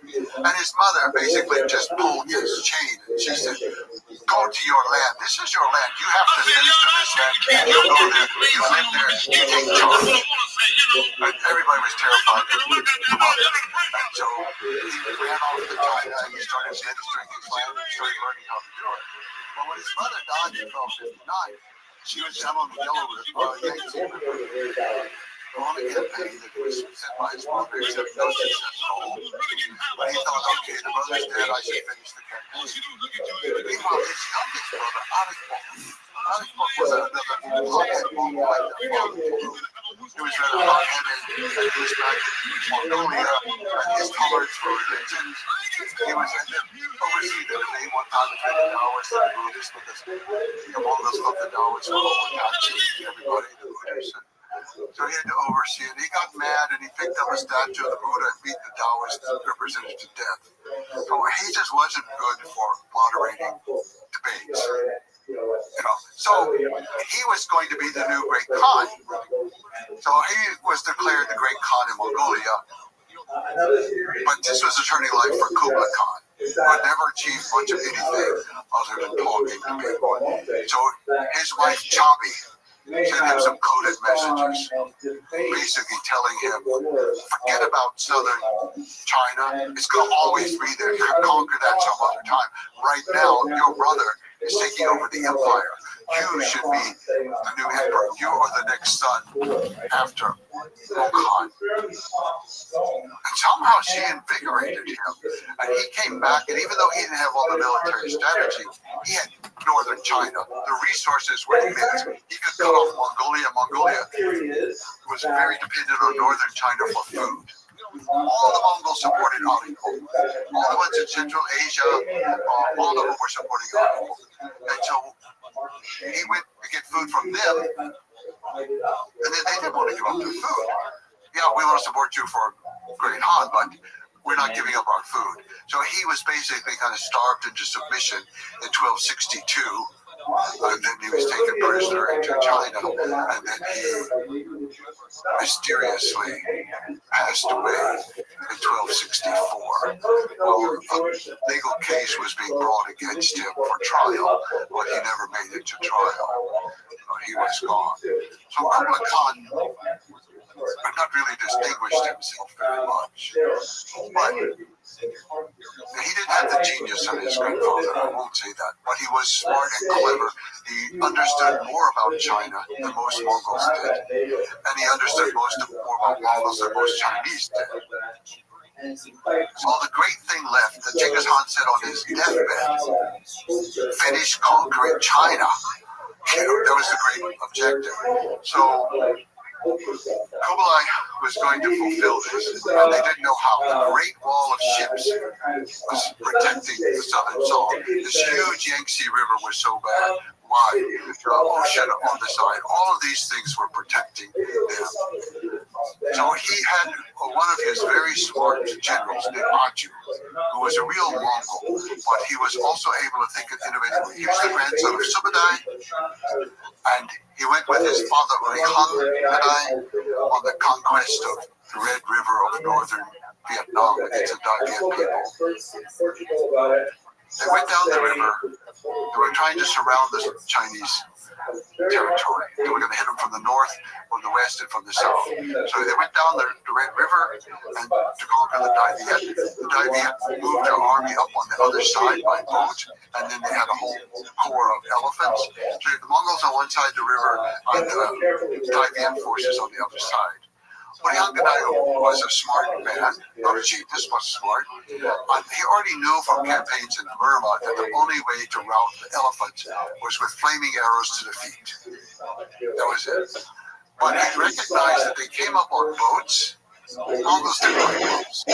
They crossed the river on a goat skin. They wanted to do something organic. A boat was like a cart. A cart belonged to a woman. It was a floating cart. I am not going over a floating cart. I'm going to ride a goat skin across the river. So he's assigned one detachment. You have to burn the boats so the Dai Viet cannot escape when we rout the elephants. Well, the war battle, got started. The elephants are running wild. All kinds of chaos is going on. The group that sent to burn the boats, they're Mongols. They want to go to war. Why burn a bunch of women's carts? It's just not, floating. So they go and join the battle. They leave the boats. Well, the Mongols won the battle. But the Dai Viet forces got on the boats and sailed back to what's now Hanoi. And then they evacuated the city, took all the food, everything out of the city. And they disappeared into the Delta. The Mongols arrived, they conquered, quote unquote, Hanoi, the capital city, and they had nothing. They had nothing. They won every battle, they lost the war. They retreated. Aju was the son of Helkadai, and he saw all this happen, and he recognized the importance of water and boats, and so he knew. And he spent his time studying the Yangtze River and every little river around it, and the cities. The crucial thing he saw was the cities were heavily fortified on the land side. Because invasion comes from the land, and they expect this little line of boats to protect them from the water, and so their city walls are weak, the defenses are weak on that side. That's where we have to attack. So how? They set off to the Ilkhanate, to Persia, where Genghis Khan, his uncle, was now dead, and his cousins were ruling there, or his nephews, we would say, or cousins, nephews. So they sent over engineers to build a special kind of trebuchet, catapult.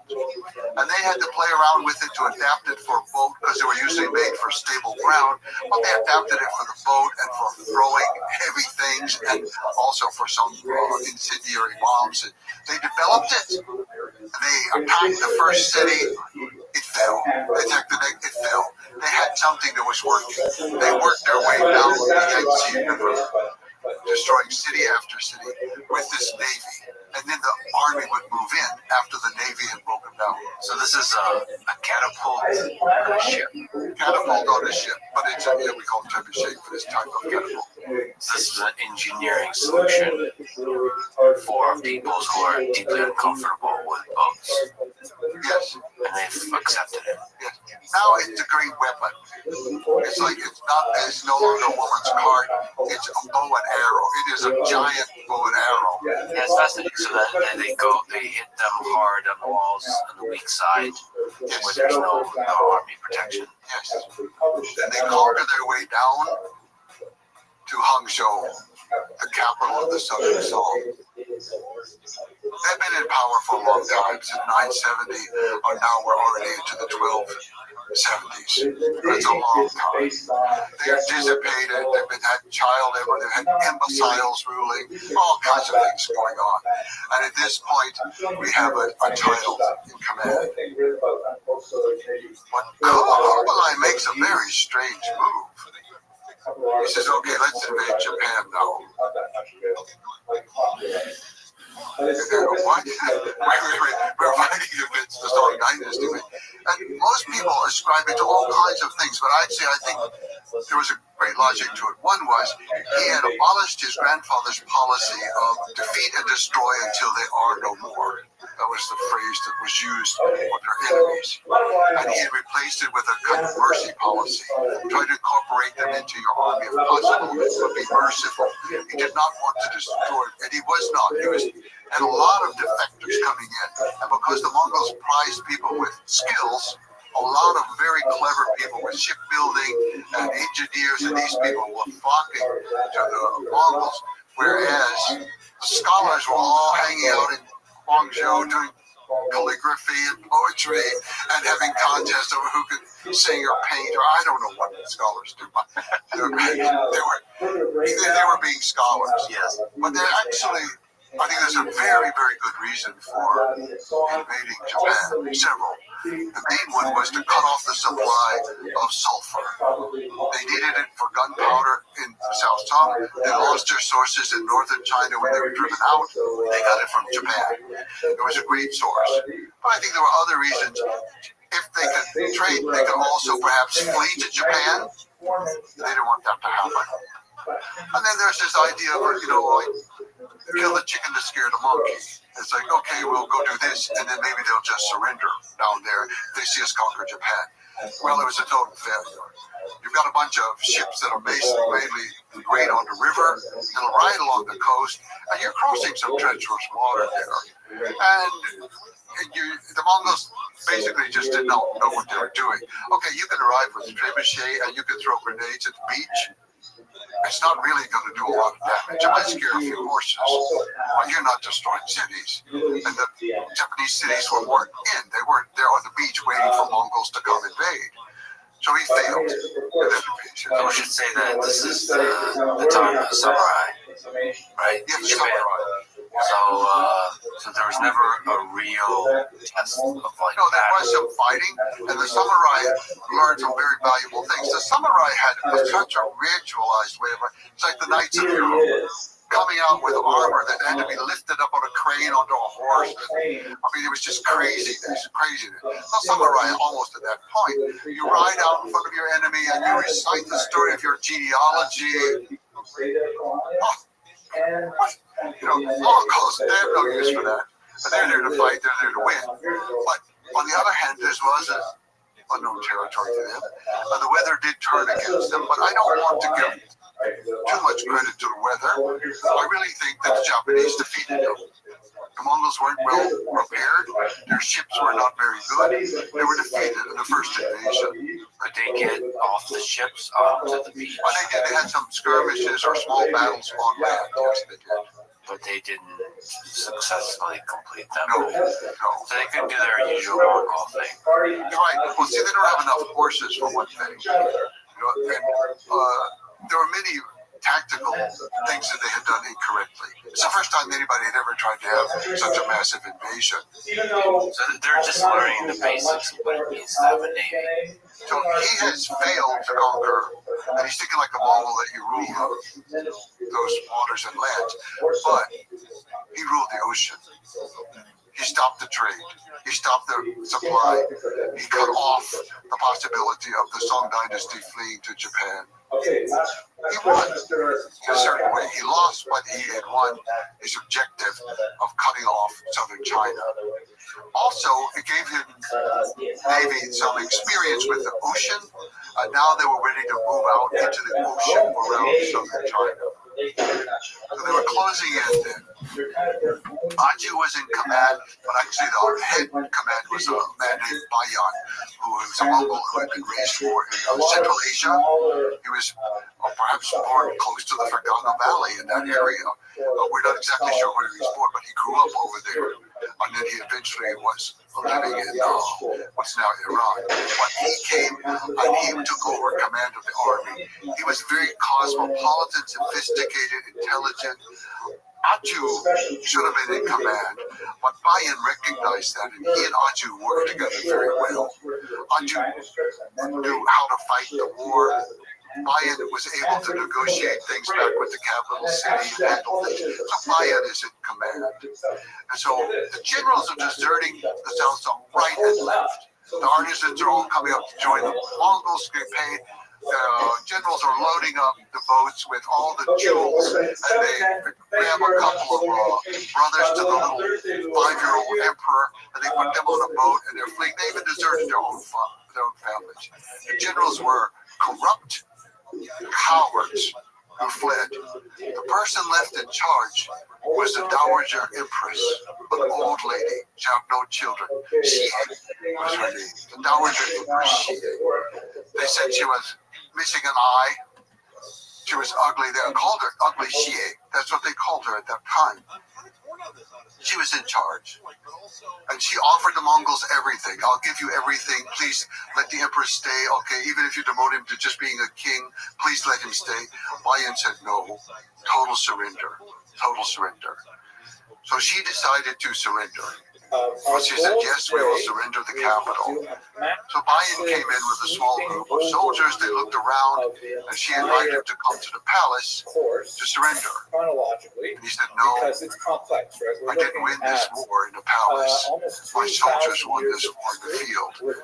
You have to come with the emperor in front of my soldiers to surrender. But he did not harm her. He respected her, and there was no looting of the city. I'll give you the broad sweep. Later, they take everything in a very systematic way. They take the archives and all this kind of stuff away. But there's no wholesale looting and killing of people, nothing like that. So they've taken the capital. And she comes out, she surrenders, she bows on the ground towards Beijing, and then she takes the child emperor, and they slowly make their way She was a little bit sick and no longer died to Beijing, and they surrender again in a public ceremony, bowing to the Kublai Khan. He gives each of them a palace. He gives them a new title. He pretends he's trying to show the world this is the new face of Mongols. We don't kill off the old people anymore. We're going to give them a palace, treat them nicely, and all. But the navy that had fled did not defend the city. Those cowardly generals, they made the new little boy, 7-year-old brother, half-brother, to the Emperor Gong, was his name. They made him the emperor. Well, sometimes referred to as they're just floating around in the ocean, losing all support. Around the year 200, city after city. The Muslims who were controlling the trade and controlling many of the ships of that area, they were Chinese Muslims, but they were still Muslims. They switched sides to the Mongols because of the religious freedom thing and because they were merchants and their status would be raised. So the Muslims were switching over.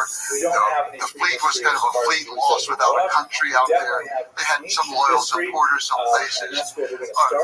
I'm going to go a little bit into. They dropped the emperor in the ocean. How do you drop the emperor in the ocean? They accidentally spilled him in the ocean, and then they fished him out, but he died. So, fortunately, they had one more 7-year-old half-brother. So, on Lantau Island, exactly where the Hong Kong airport is today, the new, well, it's not so new anymore, but I still think it was the new airport on Lantau Island. So they went there, and they had a big coronation ceremony and all, but the people there were not supportive enough. It certainly wasn't Hong Kong anyway. At the tilt of the Pearl River. So they sailed out farther south to another island, and then they took it over, and of course the first thing they did was, well, we have to build a palace. What? The Mongols are chasing you, you're going to stop and build a palace? So these are like the remains of the Chinese. Yes, the generals, the general army, and the navy. That was a real competence issue. Okay. Well, that's so we're going to protect it with a great wall of the sea. They chain together the boats across the ditches of the harbor. And they put the palace boats, so-called, in the middle. The generals didn't trust their own soldiers enough, so they made all of them leave the island and go to the boats to fight the Mongols. The Mongols arrived over and over and over. They asked them to surrender. You won't be harmed, all this kind of stuff. But the Mongols now took over the land. So they had the water all around them, and they had the land. And once the fighting started, they could just shoot down from the highland right onto the ships. And they cut the ships off from the fresh supply of wood and water. So they can't boil rice. They have to try to eat rice and drink seawater. They're all sick as dogs out there. And the leaders refused to surrender. The little boy is there, 7-year-old emperor. Ming was his name. With his pet parrot. That's the only thing he had left in life, was his pet parrot. And then the Mongols, they offered every opportunity. We will use the dating system CE. The prime minister, so-called, coward that he is, although he's treated as a hero today in China throughout their history. The coward that he